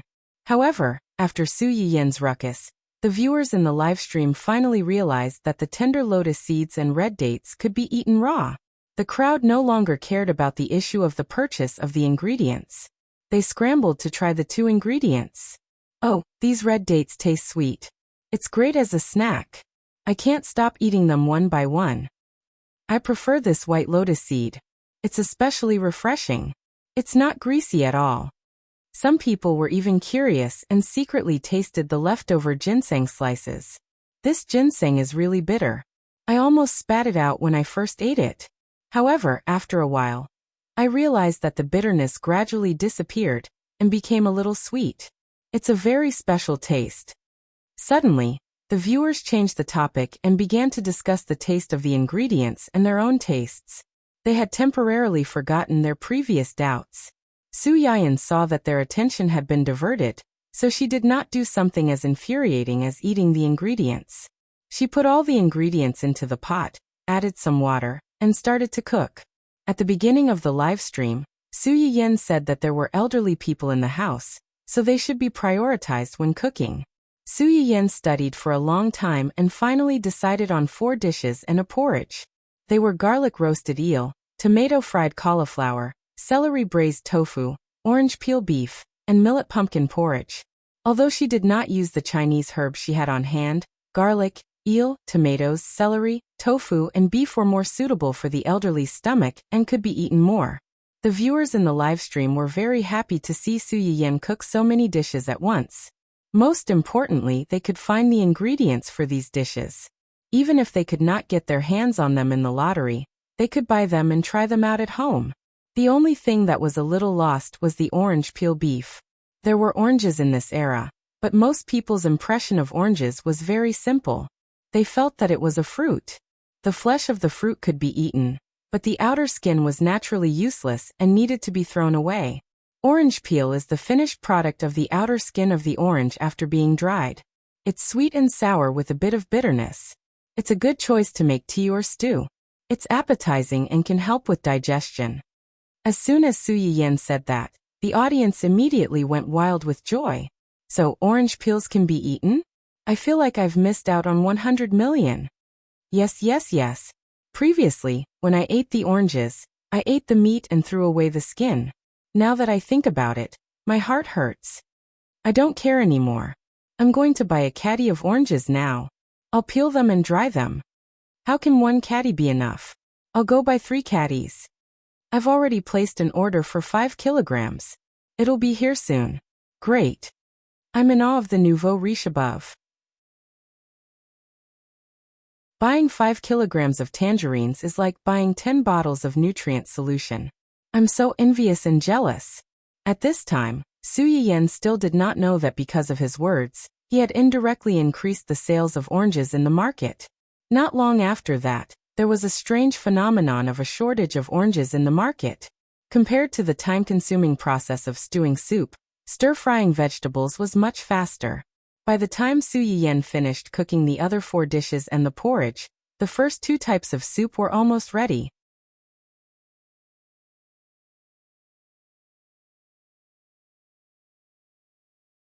Chapter 108.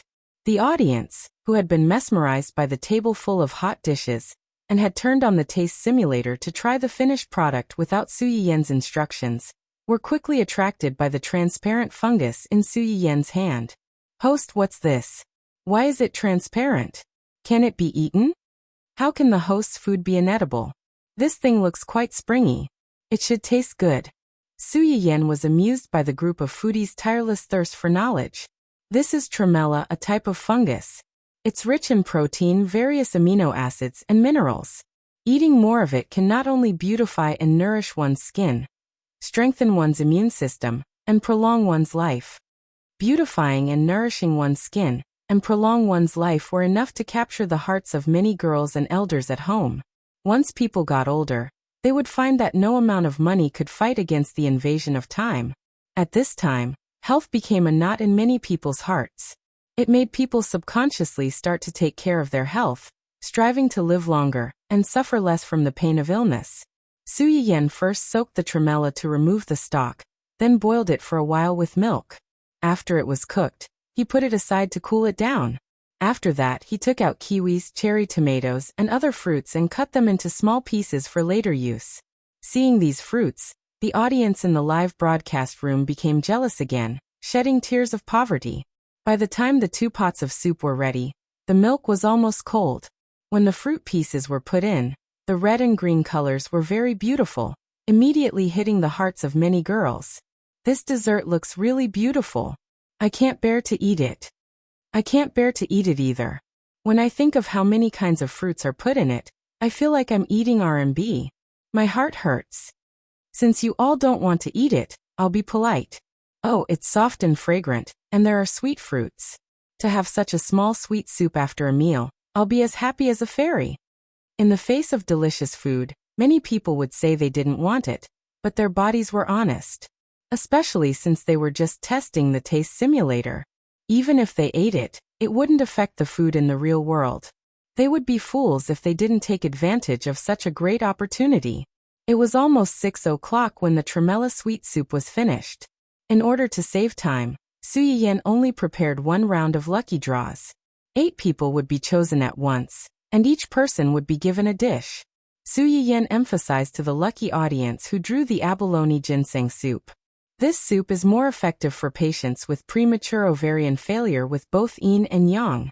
If there's someone around you who fits this condition, you can let her try it. Upon hearing Su's words, that person immediately asked curiously, "What's a patient with premature ovarian syndrome?"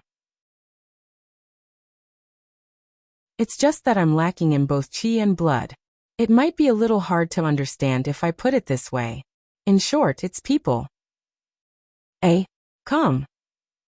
Calm of them was calm. Hua Chenhuan's account was very lucky to draw a lotus seed and date duck soup.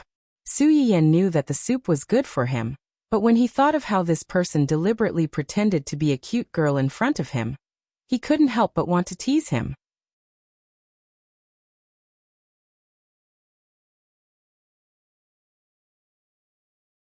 Chapter 109. On the other end of the phone, Hua Chenhuan frowned when he saw the message. He immediately recalled the fear he felt when Su Yiyan's first livestream was dominated by the word, old people. Mountain Yu Fusu. Only old people can drink it? Can't young people drink it? Su Yiyan could feel someone's sadness through the screen. He burst out laughing. Yen. Of course you got the soup from the lucky draw. You can drink it however you like. Goodly. JPG Hua Chenhuan's expression became better. He waited for his spoils of war with satisfaction. Gu Xiaoyang stood behind him and watched their conversation. His eyebrows twitched.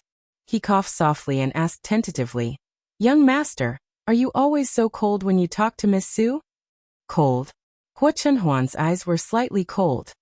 He turned to look at him in confusion. Gu Xiaoyang's forehead was covered in cold sweat, but he still explained under great pressure. Yes, you are now a viewer of Miss Su's live stream. You are someone who likes her. Isn't it too cold to talk to her in such a tone? Miss Su may feel that you are not easy to get along with. Over time, she may not take the initiative to message you like this. Hua Chunhuan's expression changed slightly. He frowned and said, how can I make people feel that I am not cold? How do ordinary fans talk to the people they like? Gu Xiaoyang pondered for a moment and gave a reasonable answer, flattery. Flattery? Flattery means that they use all kinds of compliments to praise their idols. Hua Chunhuan's eyes lit up. He felt that this was a good idea. Where can I find flattery from these fans? What's so difficult about that? Let me find it. Gu Xiaoyang said and began to search for famous flattery on the internet. After a few minutes, he finally found a more reliable guide. Hua Chunhuan clicked on the post and was almost blinded by the flattery on the screen. Beginner flattery. Does such beauty really exist? I can lick this face for the rest of my life. Go baby, you're the best. From today onwards, you're the prettiest kid on this street. Did you grow up eating cornetto? What kind of peerless cutie is this? Middle-level rainbow fart. There are sparks in your eyes. It ignited a fire in my heart, making me unable to forget you for the rest of my life. The moment I saw you, Cupid's arrow pierced my heart. From then on, I deeply realized that I was in love. 10,000 miles of mountains and rivers can't compare to your smile. Mountains and rivers can't compare to your tear. Advanced rainbow fart. Your eyes are as deep as the universe, with thousands of galaxies in them. Your nose is as tall and straight as a towering mountain, and the curves of the mountains are leisurely. Your lips are as bright as a midnight rose, graceful and passionate. You're so pure and unpretentious. You're straightforward and serious, yet you're so flirtatious and charming that people can't take their eyes off you. However, what I love most is your heart of gold, precious, soft, and untainted by dust. It starts with your appearance and is loyal to your character. Baby, fly bravely, XXX will always be with you. Hua Chunhuan was speechless. Was he going to talk to his wife in such an exaggerated tone in the future?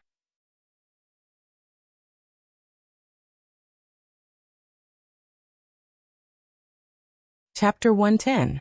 Su Yayan still did not know that her fiancé had accidentally been led into a ditch and opened the door to a new world. After the live broadcast ended and the prizes were given out, she hurriedly brought the dishes out. Old Master Cheng went upstairs to catch up on his sleep. When he woke up, he heard Cheng Xiuqin say that his precious granddaughter was going to cook for him personally tonight. He looked calm on the surface, but he was overjoyed on the inside. He went downstairs half an hour earlier to wait for the food. Cheng Xiuqin and the rest saw it but didn't expose him. They waited quietly with him.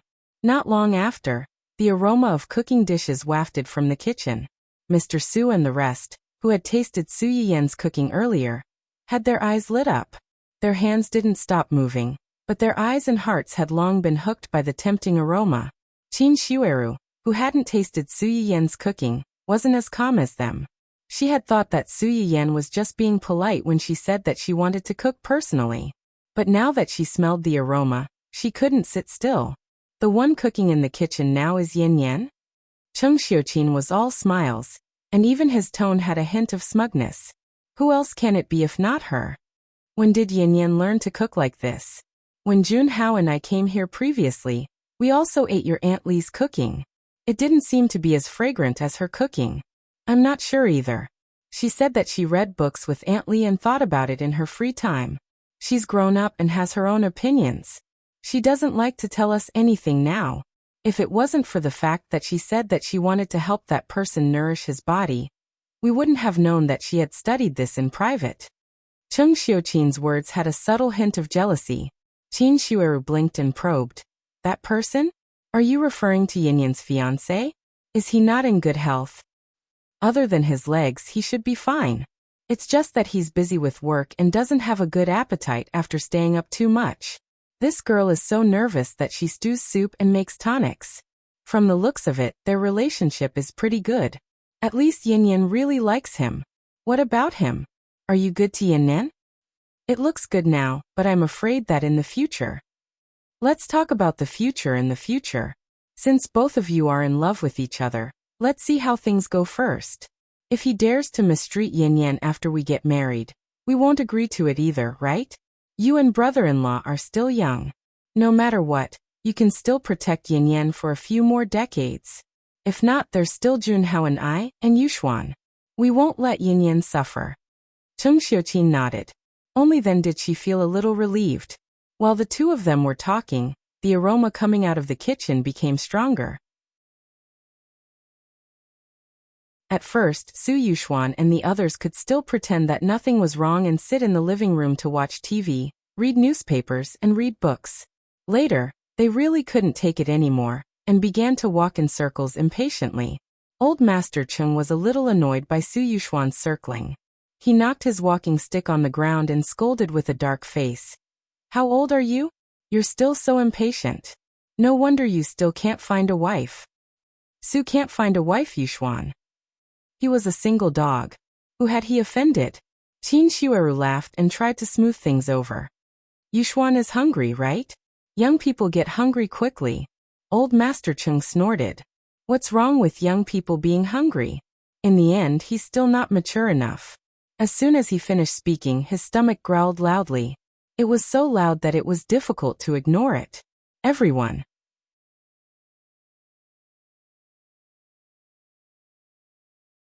Chapter 111. The empty hall suddenly fell into a dead silence, and the atmosphere instantly became extremely awkward. Just as Su Yuxuan was hesitating about whether to break the silence and give the old man a way out, a tempting aroma of rice wafted out from the kitchen. A certain someone's stomach growled again, louder and more hurried than before. Everyone, Grandpa Cheng. Do I not care about my reputation? Ahem. In the end, it was Su Yuxuan's father who was smart enough to break the silence. He gave Su Yuxuan a look and said, Yuxuan, go tell Yayan to hurry up. She's been dawdling for so long. If she drags on any longer, it'll be time for supper. Su Yuxuan understood and turned to walk to the kitchen. The others did not mention what had just happened. Grandpa Cheng, on the other hand, was embarrassed. He snorted coldly, turned his face away awkwardly, and did not say anything else. However, the corner of his eyes that unconsciously glanced at the kitchen betrayed him in the end. Cheng Xiuqin and the others knew his temperament. They held back their laughter and did not expose him at this time. Su Yuxuan had just walked to the kitchen door when he bumped into Su Yiyan, who was walking out with dishes. His eyes lit up immediately. Is everything done? Su Yiyan was also stunned when she saw him. It's done. Why are you here? Isn't it because your dishes are too fragrant? Our cravings have been aroused. Grandpa and the others are also hungry, so I came to ask if it's done. If it's not done well, we'll all starve to death. You're exaggerating. Su Yiyan was amused by him. Okay, I cooked a lot at night, so it took a little longer. There are still a few dishes inside. Before Su Yiyan could finish, he was interrupted. I'll do it. You go out first and I'll carry the rest.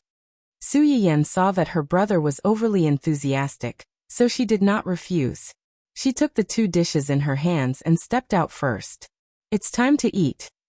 At Su Yiyan's command, several people immediately put down the newspapers, books, and remote controls in their hands and sat down at the dining table as fast as they could. The way they looked at the food was like a hungry wolf that had not eaten for a few days. This bowl of porridge is specially prepared for Grandpa. The millet nourishes the stomach and the pumpkin detoxifies the toxins. It's good for Grandpa to eat some at night. Su Yiyan took the millet pumpkin porridge from Su Yuxuan and pushed it to the old man with a faint smile. Old Master Cheng looked at the pumpkin porridge that was unique to him and raised his eyebrows slightly, revealing a hint of pride. It was as if he was saying, Look in my precious granddaughter's heart. I am indeed the most special one. All of you juniors have to step aside. Cheng Xiuqin and the others were indeed a little jealous when they heard that. However, the old master was an elder after all, and they did not want to argue with him. The dishes were served one after another. There were 4 dishes, 2 soups, and a sweet soup after dinner. It was a little too little for 6 people. Fortunately, although there were not many dishes, the portions were not small. The few people ate to their heart's content, especially old Master Chung. This tomato is quite delicious. It's sweet and sour. It's very appetizing. Su Yiyan smiled. Tomatoes are rich in vitamins. They can lower blood pressure and fat, and they can prevent cancer and stroke. It's just right for Grandpa's current physique. If Grandpa likes it, eat more. I'll make more for you next time.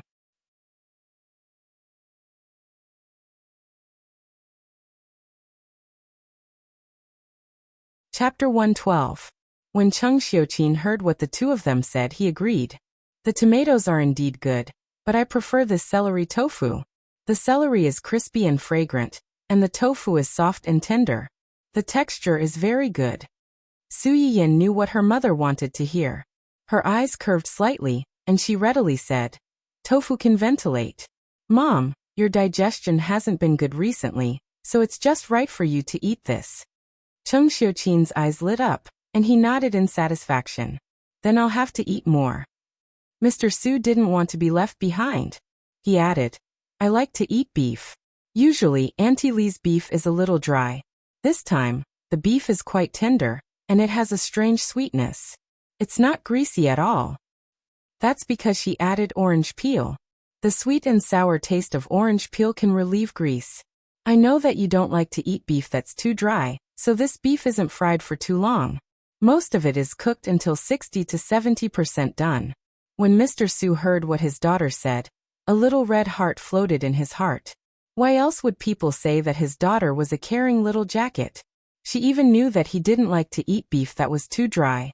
This attentiveness was enough to move this unyielding and inarticulate family head to the point that he was in a complete mess. Compared to his warm little jacket, this son of his was especially annoying. He despised him and wanted to throw him away. Su Yuxuan, who had been shot while doing nothing, received his father's death glare. He was weak, helpless, and pitiful. He mumbled, "I like fish. I want to eat fish. I want to eat fish." When Chung Xiuqin heard what he said, he didn't think much of it. He subconsciously added, "It's pretty good. Eat more to nourish your brain." "Oh, this is too much. Don't think that I can't tell that you're mocking my brain. I'm a dignified top student. Why should I be humiliated like this? I refuse to accept this." Poor young Master Su. Today was also a day where he was despised by his family. After tasting a few dishes, everyone was about 70% to 80% full. They turned their attention to the 2 pots of soup. Mr. Su loved seafood. When he saw the small pot of abalone and ginseng soup, he didn't think much about it. He picked up the ladle and prepared to drink it. When Su Yiyan looked up, he happened to see this scene. He hurriedly stopped him and said, "Dad, this soup is for Aunt. If you want to drink it from Grandpa's pot." This shout attracted everyone's attention. Qin Shueru blinked her eyes and her face was also filled with astonishment. "For me?"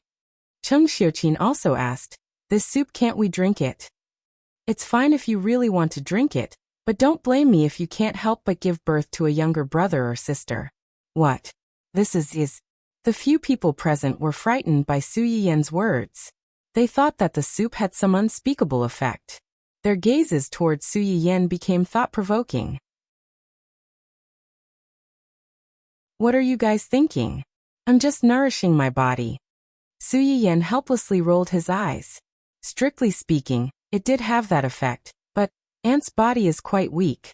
She needs to recuperate and recover to normal. As for the 2 of you, your bodies are fine to begin with. If you drink this soup, won't something happen if you overheat? When he said this, the few of them were a little embarrassed, especially Qin Shueru.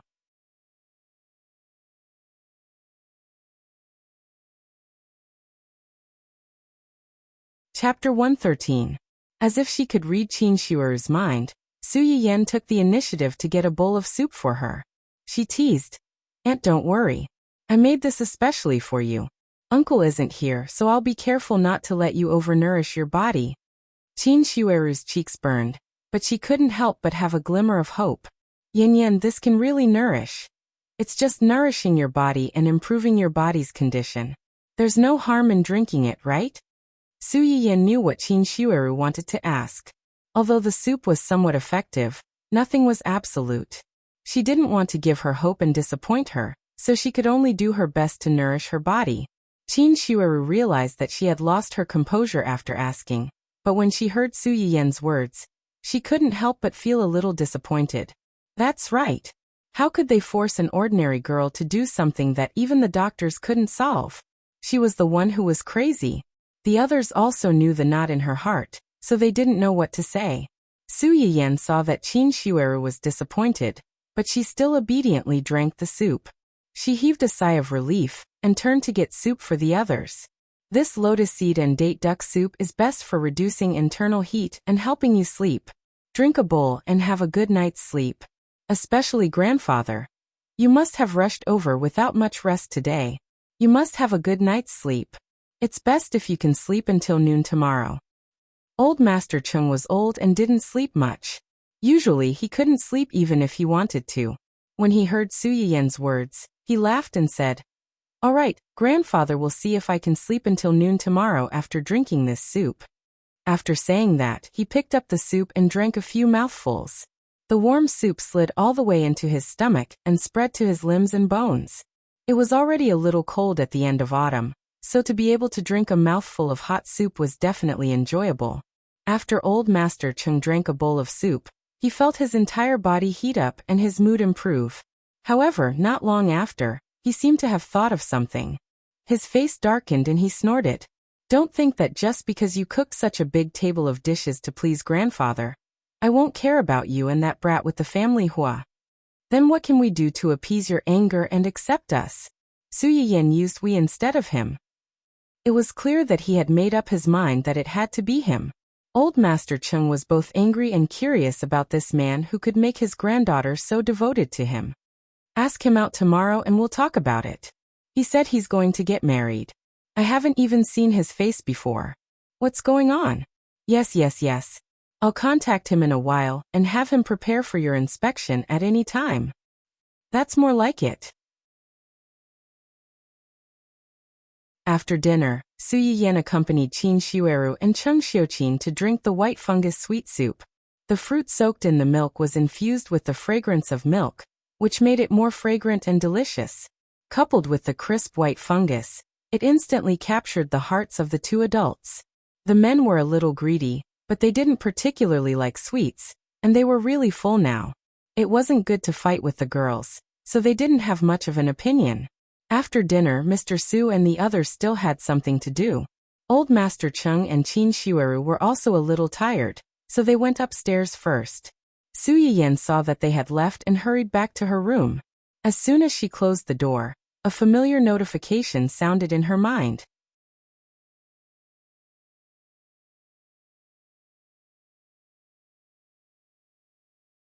Chapter 114.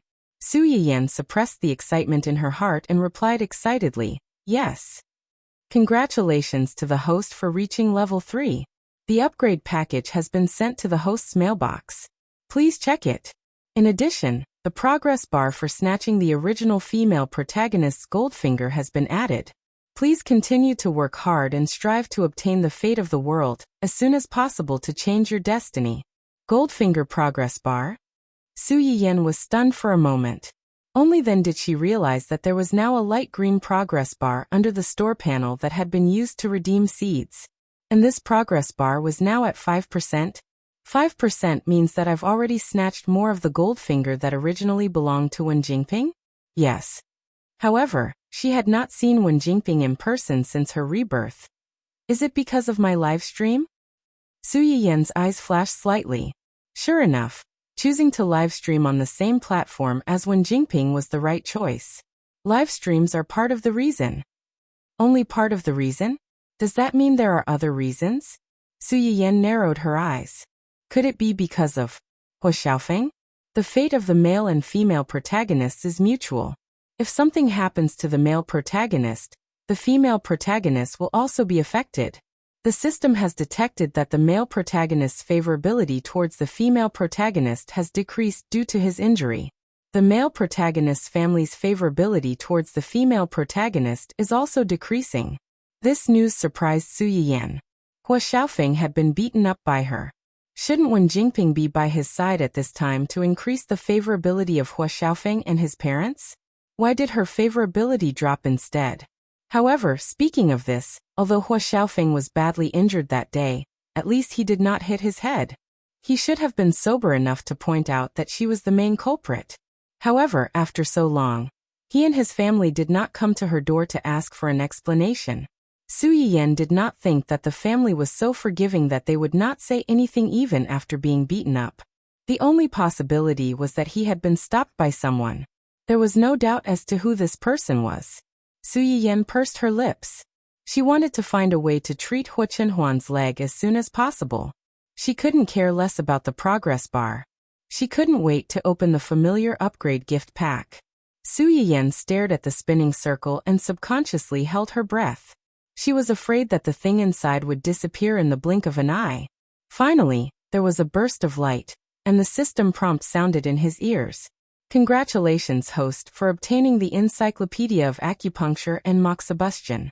It comes with a complete set of acupuncture needles from ancient Earth. It has been sent to your mailbox. Acupuncture. Su Yiyan exclaimed and immediately opened her mailbox. In the next second, a small white bag appeared in her hand. As soon as it was opened, rows of silver needles of various sizes came into view, causing one to gasp in amazement. At the same time, the system notification sounded again, bringing Su Yiyan another piece of good news. Congratulations, host, for obtaining conviction +8. It has been detected that host's total conviction has reached 20. The auxiliary function of acupuncture and moxibustion is automatically activated. Acupoint structure diagram. Host can use it together with Wang to get twice the result with half the effort. Su Yiyan tightened her grip on the bag. She was in a state of excitement. With this, could she start to treat that person's leg? Su Yiyan, who was overwhelmed by excitement, immediately sent a video call invitation to Hua Chenhuan.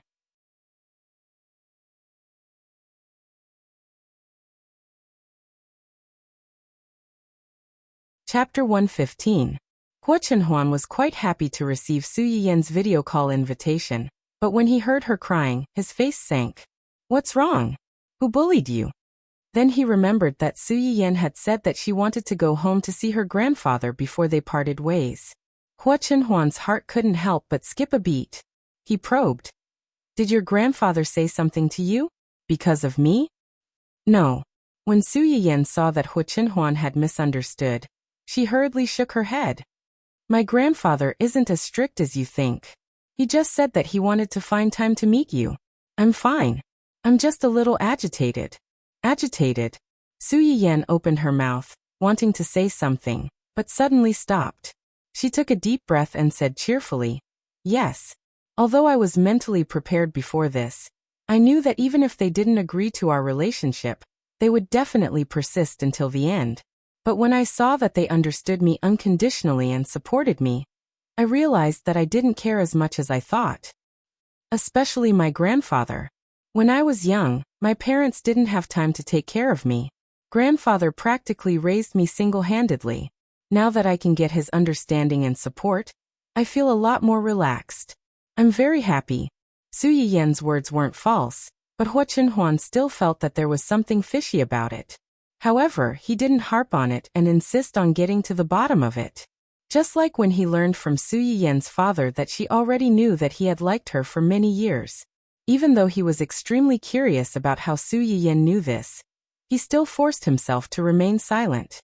He didn't want Su Yiyan to think that he was too overbearing, too autocratic, and didn't want to give her any privacy. They're very good to you. It's normal for you to care about what they think. Hua Chenhuan paused. I'm sorry. I've made things difficult for you. What nonsense are you saying? This is my choice. Besides, what's there to make things difficult for? I don't think choosing you is a difficult thing for me. Do you have so little confidence in yourself? Hua Chenhuan stared into Su Yiyan's eyes without saying a word. Su Yiyan, on the other hand, read a lot of things from it. She subconsciously said the words that were hidden in her heart. Chinhuan, if there is a way to cure your leg, do you mind? What? Hua Chinhuan's focus was obviously a little off. He faintly stared at Su Yiyan and said word by word. Do you mind my leg being like this? Su Yiyan was stunned. She felt helpless and distressed. I don't mind. No matter what you become, as long as you're still Hua Chinhuan, I don't mind. However, you seem to have misunderstood. What I mean is, if there really is a way to cure your leg, are you willing to try it? Hua Chinhuan clearly saw the expectation in Su Yiyan's eyes. His heart trembled slightly, and he said hoarsely, I'm willing. If possible, who would be willing to be a cripple who even needed to rely on external help to travel? Hearing these 3 words, Su Yiyan's eyes immediately turned red. I will definitely cure you. I will. I promise. Hua Chinhuan was stunned. Then the corners of his mouth lifted into a gentle arc. He softly replied, okay. Su Yiyan was amused by his attitude of coaxing a child. She said in annoyance and amusement, you don't even know what I'm going to do.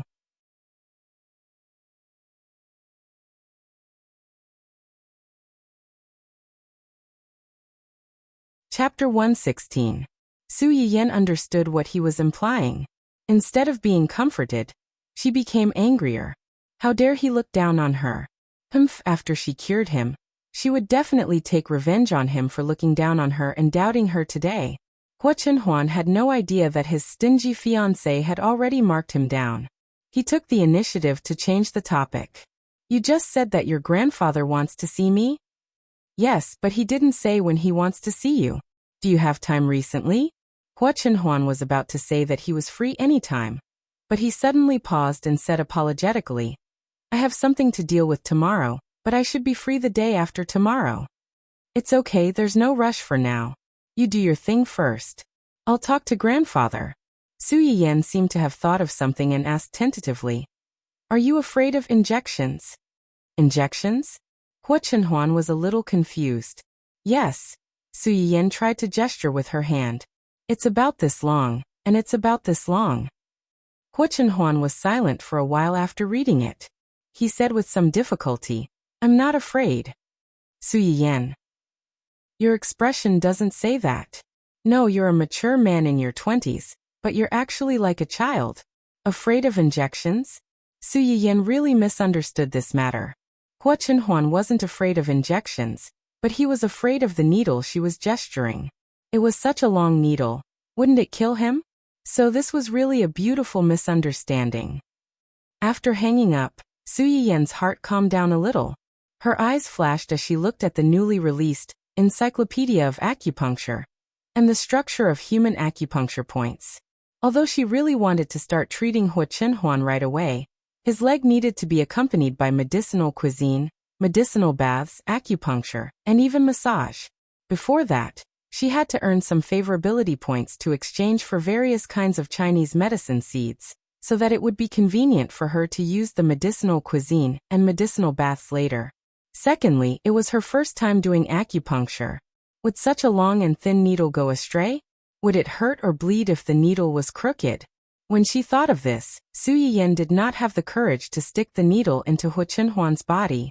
At least, she had to wait until she was familiar with it. But before that, Su Yiyan narrowed his eyes and took out some mature Chinese herbs from the system warehouse. He got up and walked to the old man's room.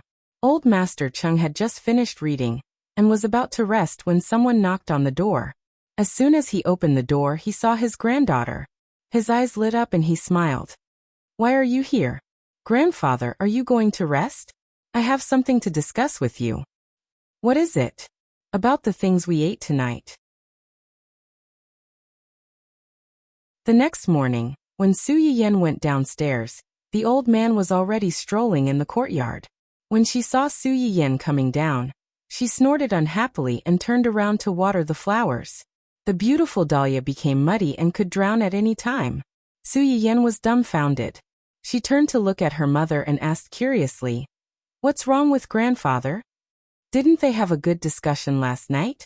Why was he unhappy again after one night? Cheng Xiuqin looked at her with condemnation and sighed. Isn't it because of you? Because of me.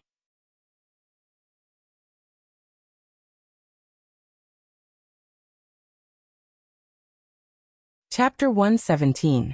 At first, old Master Cheng ignored Dundun, but after spending some time with it, his attitude towards it changed completely. Now he liked to follow it everywhere. Su Yiyan would always bring Dundun home during winter and summer vacations. Every time he brought it home, old Master Cheng would help him take care of it. Occasionally, when old Master Cheng came over to play, he would always take it out for a walk. Yesterday, he must have been so angry that he didn't think about it. Today, when he calmed down, he began to look for the dog, only to find that his beloved dog had been given away. Old Master Cheng was angry all morning. He was even more dissatisfied with the Hua family's youngest uncle who stole his granddaughter and his beloved dog. The impression he had worked so hard to build up fell to rock bottom again. Su Yiyan realized that he had accidentally caused Hua Qinhuan trouble again. Dear, I really didn't do it on purpose. At that time, Hua Qinhuan, who was busy confirming the progress of the plan with a few of his trusted aides, suddenly felt a chill run down his spine.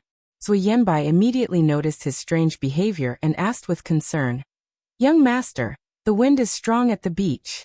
Do you feel cold? Do you want me to bring you a blanket? No need. The chill left as quickly as it came, so Hua Qinhuan didn't take it to heart. Are the flowers ready? They're all ready. They're all Miss Su's favorite flowers, the prettiest ones. In addition, the greenhouse at the old mansion has been changed. I promise that it will all be done before Miss Su marries here. Yu Zian couldn't help but wipe away his bitter tears. It was as if he had suddenly returned to the fear of being dominated by farming. After all, he had planted all the flowers in the old mansion's garden with his own hands. With his own hands. Hua Qinhuan didn't receive Yu Zian's angry brainwaves. At that moment, he was thinking about the proposal ring that hadn't been made yet, and the proposal plan that was almost ready. Everything was going well. Hua Qinhuan was in a good mood as she plucked off a blue rose and placed it on Dundun's head. The big pink bough was forcefully pushed to the side. As the sea breeze blew, the poor little girl was instantly blown silly by her fluttering pink princess dress. After Su Yiyan figured out why the old man was unhappy, she was about to go and coax the old man, but she was stopped by Cheng Xiuqin. Mom. Cheng Xiuqin held Su Yiyan's hand tightly and said awkwardly, Yin Yan, Mom has something to tell you. What is it? I don't know where Hua Qihan's family heard the news. They called me and your father this morning, and said that they would personally come to apologize. Su Yiyan's eyes turned cold. Without thinking, she asked, Is it because of grandfather? Cheng Xiuqin was shocked. How did you know? When the Su family and the Hua family decided to unite by marriage, the Su family's conditions were actually slightly worse than the Hua family's. However, Hua Qihan's family was far more enthusiastic about this marriage than the Su family. The key to this was Cheng Xiuqin's family. Cheng Xiuqin's family was originally an aristocratic and scholarly family. Although they weren't as rich as the wealthy businessmen, they were far more sophisticated than ordinary families. This was especially true for Old Master Cheng's generation. Old Master Cheng and Old Madam Cheng were both academicians in the Research Institute and belonged to different departments.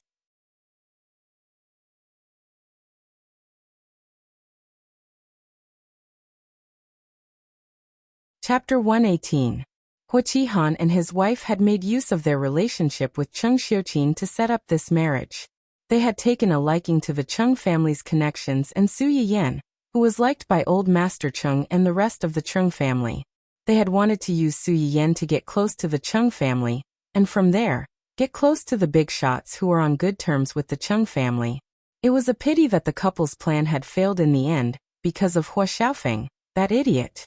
It was precisely because of the Cheng family's powerful connections that Su Yiyan found it hard to believe that the Cheng family had suddenly declined in her previous life. Now that she knew that the world she lived in was just a book, and that the protagonists of this book were Hua Xiaofeng and Wen Jingping, Su Yiyan understood. In the face of great luck, no matter how powerful one's connections were, they were no match for the brainless protagonist aura of these two idiots. Su Yiyan had learned about the family Hua's schemes in her previous life, but Cheng Xiuqin and the others only realized it when they suddenly received a call from Mrs. Hua this morning. It had been a long time since the incident with Hua Xiaofeng. Hua Qihan and his wife had not come to apologize earlier or later. Instead, they had come right after the old master arrived. It was obvious that they had an ulterior motive. Thinking about how the two of them had been so enthusiastic about this marriage, how could they not understand? To think that I still treated her as a sister because of our friendship back when we were students. She's great. She followed her husband and son to scheme against my daughter and my family. Cheng Xiuqin's face was as black as the bottom of a pot. After her anger subsided, she felt a little relieved. Fortunately, you didn't marry Hua Xiaofeng. Fortunately, Hua Xiaofeng had dropped the ball before they got married. Otherwise, Su Yiyan would have been used as a raft when she got married. With Hua Xiaofeng's character, it was only a matter of time before he had an affair. Perhaps the family Hua couple would help him cover it up. After all, based on their behavior, it was very likely that they would do such a thing. The more Cheng Xiuqin thought about it, the more frightened he became. He was even more wary of Hua Chenhuan. Family Hua's youngest uncle is also a member of the family Hua. Could it be? No. Before Cheng Xiuqin could finish, Su Yiyan interrupted her. He won't. That's good, that's good. Cheng Xiuqin was not against the other party interacting with her family. In her opinion, it was normal for relatives to help each other. She simply hated this kind of approach with a motive. Since Su Yiyan was so certain, she could only choose to believe in her daughter's judgment. No matter what, it was better than her. A fool who had almost let a wolf into the house. They called and said that they wanted to visit. How did you reply to them? How else could I reply? Cheng Xiuqin snorted coldly. Just say that we appreciate their kindness and don't need to come over. Otherwise, we'll be annoyed when we see them. Su Yiyan laughed. That's very direct. They must be mad, right? So what if they're mad? They've already shed all pretense of cordiality. If they really go mad because of this, I'll immediately ask your brother to buy a truck full of firecrackers and set them off for 3 days and 3 nights to celebrate. I'm afraid that they're too thick-skinned.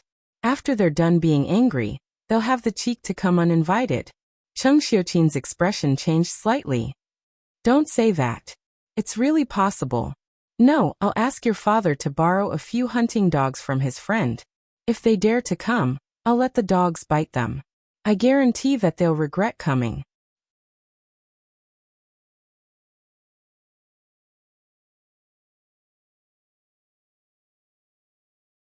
Chapter 119. Su Yiyan did not want to admit that she was actually looking forward to seeing the couple being chased and bitten by dogs. Unfortunately, plans could not keep up with changes.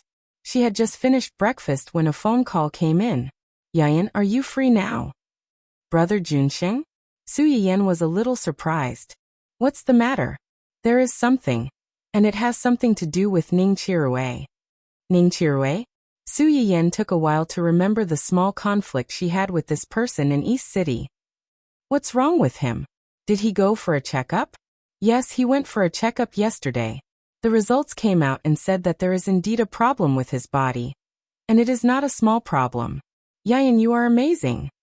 It turned out that after Su Yiyan had reminded him of Ning Chirui's identity that day, Xia Junxing had been a little uneasy. After hesitating for a few days, he finally could not help but want to take Ning Chirui to the hospital for a checkup. He did not expect that someone would be one step ahead of him. Ning Chirui's agent was also anxious after that day. In the end, he decided to give Ning Chirui half a day's time and dragged him to the hospital for a full body checkup. As a result, the checkup found a big problem. Ning Chirui was stunned when he held the test report. For a moment, he even suspected that the hospital had been bribed by Su Yiyan and had colluded with her to deceive him. However, the agent had a sense of realization and fear. He handled the hospitalization procedures for Ning Chirui as quickly as possible. Just as he did not know how to tell the company about this, Ning Chirui's assistant and bodyguard had already told his elder brother, Ning Siyuan, the general manager of the Ning Group. When Ning Siyuan learned that his brother had been diagnosed with a serious illness, He immediately left the mess in the company and rushed to the hospital. He learned the whole story from Ning Qirui's agent and called Xia Junsheng. So, he wants to contact me through you and meet me? Xia Junsheng thought that Su Yiyan did not want to meet the Qi family, so he quickly said, "If you don't want to see him, I will help you turn him down." "No need." Su Yiyan stopped Xia Junsheng and said with a smile, "Ning Qirui is our company's most popular artist. Now that he's sick, as the company's boss, it's not right for me not to visit him." That's right, after she went to the company that day, the company had been transferred to her name. She was now the real boss behind the scenes of this company. Xia Junsheng breathed a sigh of relief. "Then I'll pick you up now." "Yes." When Su Yiyan arrived, Ning Qirui still did not believe that he had kidney disease, and was arguing with his elder brother in the ward. "Brother, I'm really not sick. Aren't all the hospitals like this now? Even if I'm not sick, they'll still say that I'm sick just to scam money. I know my own body very well. I don't feel any discomfort at all. How could I get such a serious illness?" Ning Siyuan shot a disdainful glance at his stupid younger brother. "It'll be too late by the time you feel uncomfortable," he said snappily.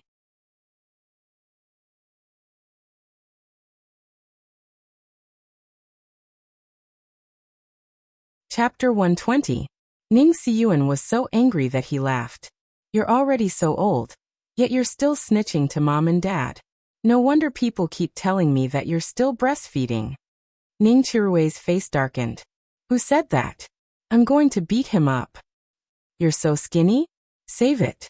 It's good enough that you didn't come crying to me after being beaten up. Brother, are you my real brother or not?" "Of course I'm your brother. It's because I'm your brother that I can't just stand by and watch you get into trouble.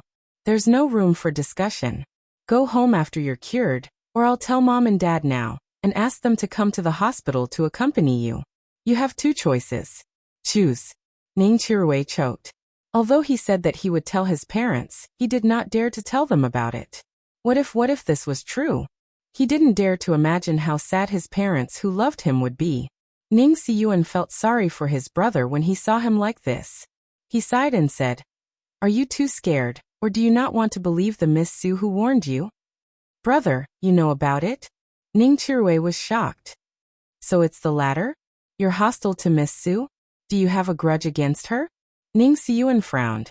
He arranged for the assistant and bodyguard to follow his brother for two reasons. First, to ensure his safety. Second, he was afraid that his brother would get into conflicts with others without knowing it.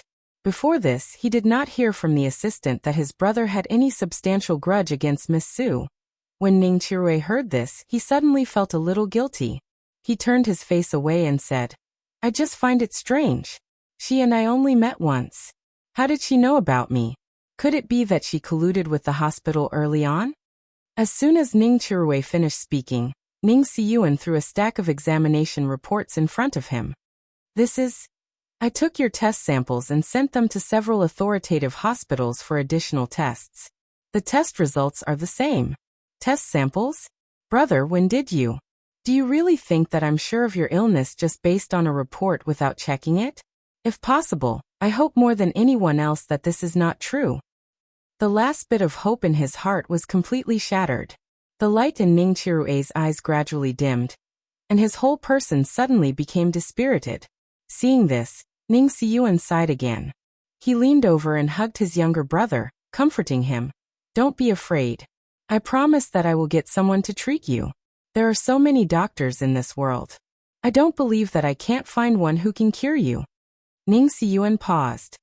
"Also, I've asked someone to contact Miss Su. She should be here soon. Since she can see the problem with your body at a glance, maybe she has a ready-made way to help you." "What? Did you find someone to contact her?" Before Ning Qirui could finish his sentence, he heard a cough coming from outside the ward. Cough, cough, cough. The two brothers were stunned. Ning Siyuan's eyes narrowed dangerously as he scolded coldly, "Who's outside? Come in." The door opened from the outside, revealing Xia Junsheng and a certain someone who was grinning obscenely. When Ning Qirui saw the person's face clearly, he almost jumped out of bed. You. When did you come? That you're tuning in to the Li Mei's Wuxia Whispers YouTube channel. We're so grateful for your support, and don't forget to subscribe to join us on this incredible journey through captivating stories. Your generosity through donations truly makes a world of difference, as it's the primary source of revenue that allows me to expand and enhance this channel for you. Thank you from the bottom of my heart for being a part of this adventure.